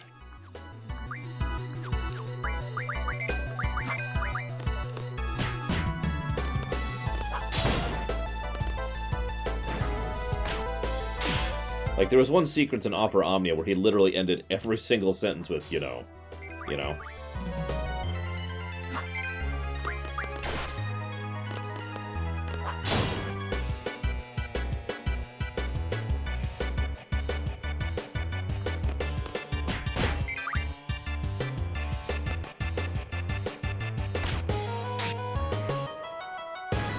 Wow, that guy just got killed by Renoa.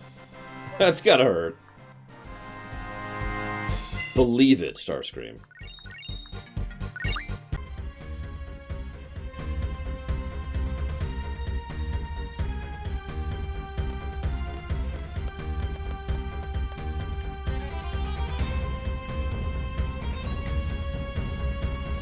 Pack your bags. Get out of Balam. Raijin defeated? That's right. Now where's Cypher and the Sorceress? Y'all going down. So, calm down. Fujin, you still willing to fight? Rage! She's not alone. This is so stupid. Major comeback, you know? Feel a lot better, you know? I feel invincible, you know? Nod.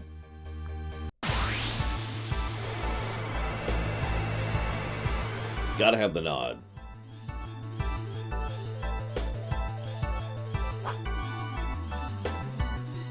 Time to get serious. You know?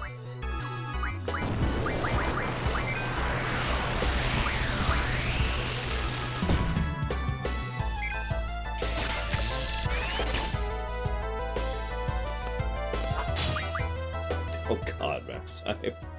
Not bad, you know?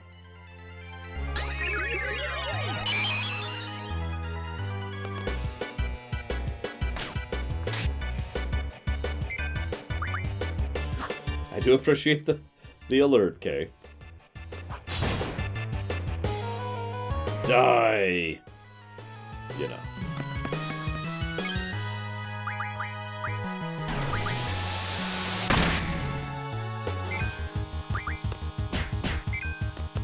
No, I feel you, Max time.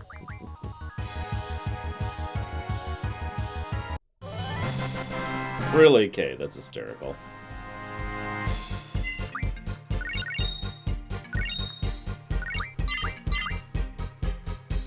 Who would like to be Pandemona? Say me in chat if you would like to. Say you know. No, I'm kidding. Don't do that.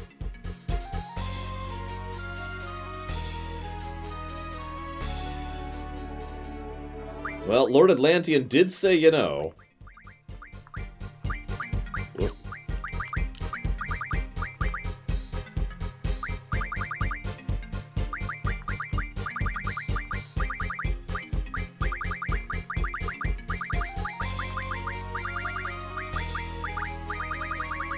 And it fits, barely.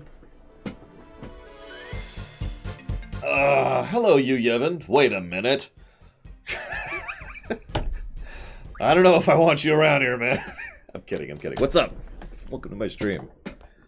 As I like to say many times, if you have any thoughts, comments, questions, feelings, I have a good chat, and I like talking with chat, so if you have anything you want to share, please feel free to share. Listen, I feel bad for you, Yevon, but, like, I mean, he's just a tick at this point.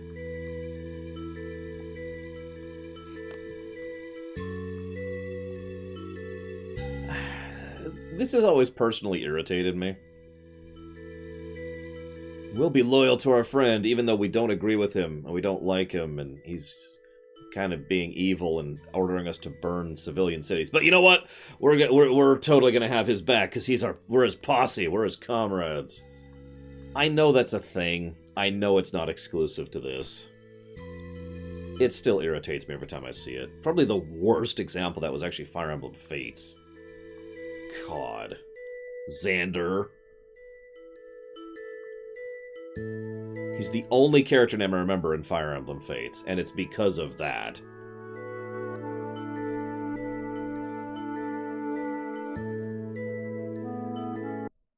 So anyways, we kick Galbadia out of Balam.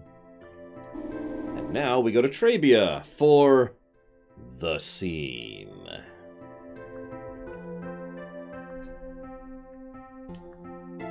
You know the scene.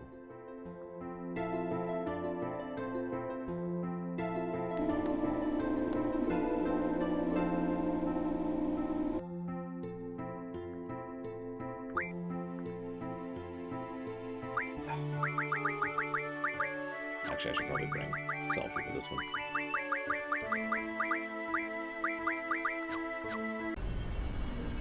No, we're not at the hot dog scene yet. This way, I think. No, this is when I have to circle the entire globe, isn't it?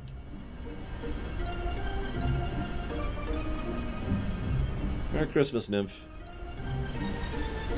Christmas Eve, or whatever it is. No, maybe I'm wrong. There's one point... Oh, no, that's when I go down to Centra. That's when I have to circle the globe. Never mind, I remember now.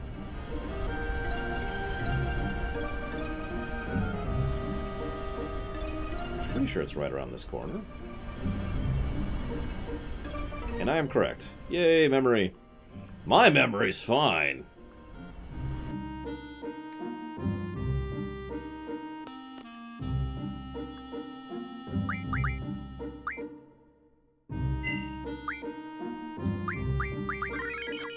Yeah, I know. Like, worst airship ever, am I right?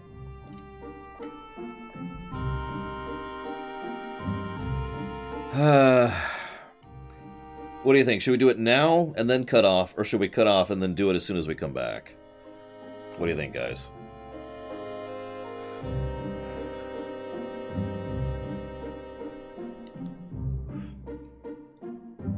Yeah, you love those textures.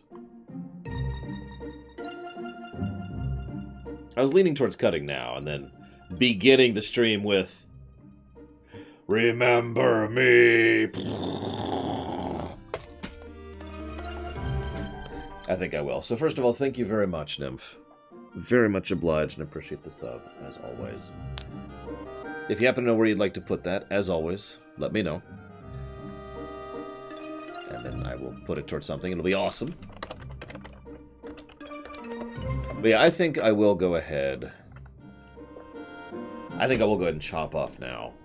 Not only am I cutting a little bit into the break time. So, you, Yevon, we take a break from about 2 to 3 every day so that I can, not die. And so I'm going to do that, and I'll be back in about an hour-ish for the best scene in the game.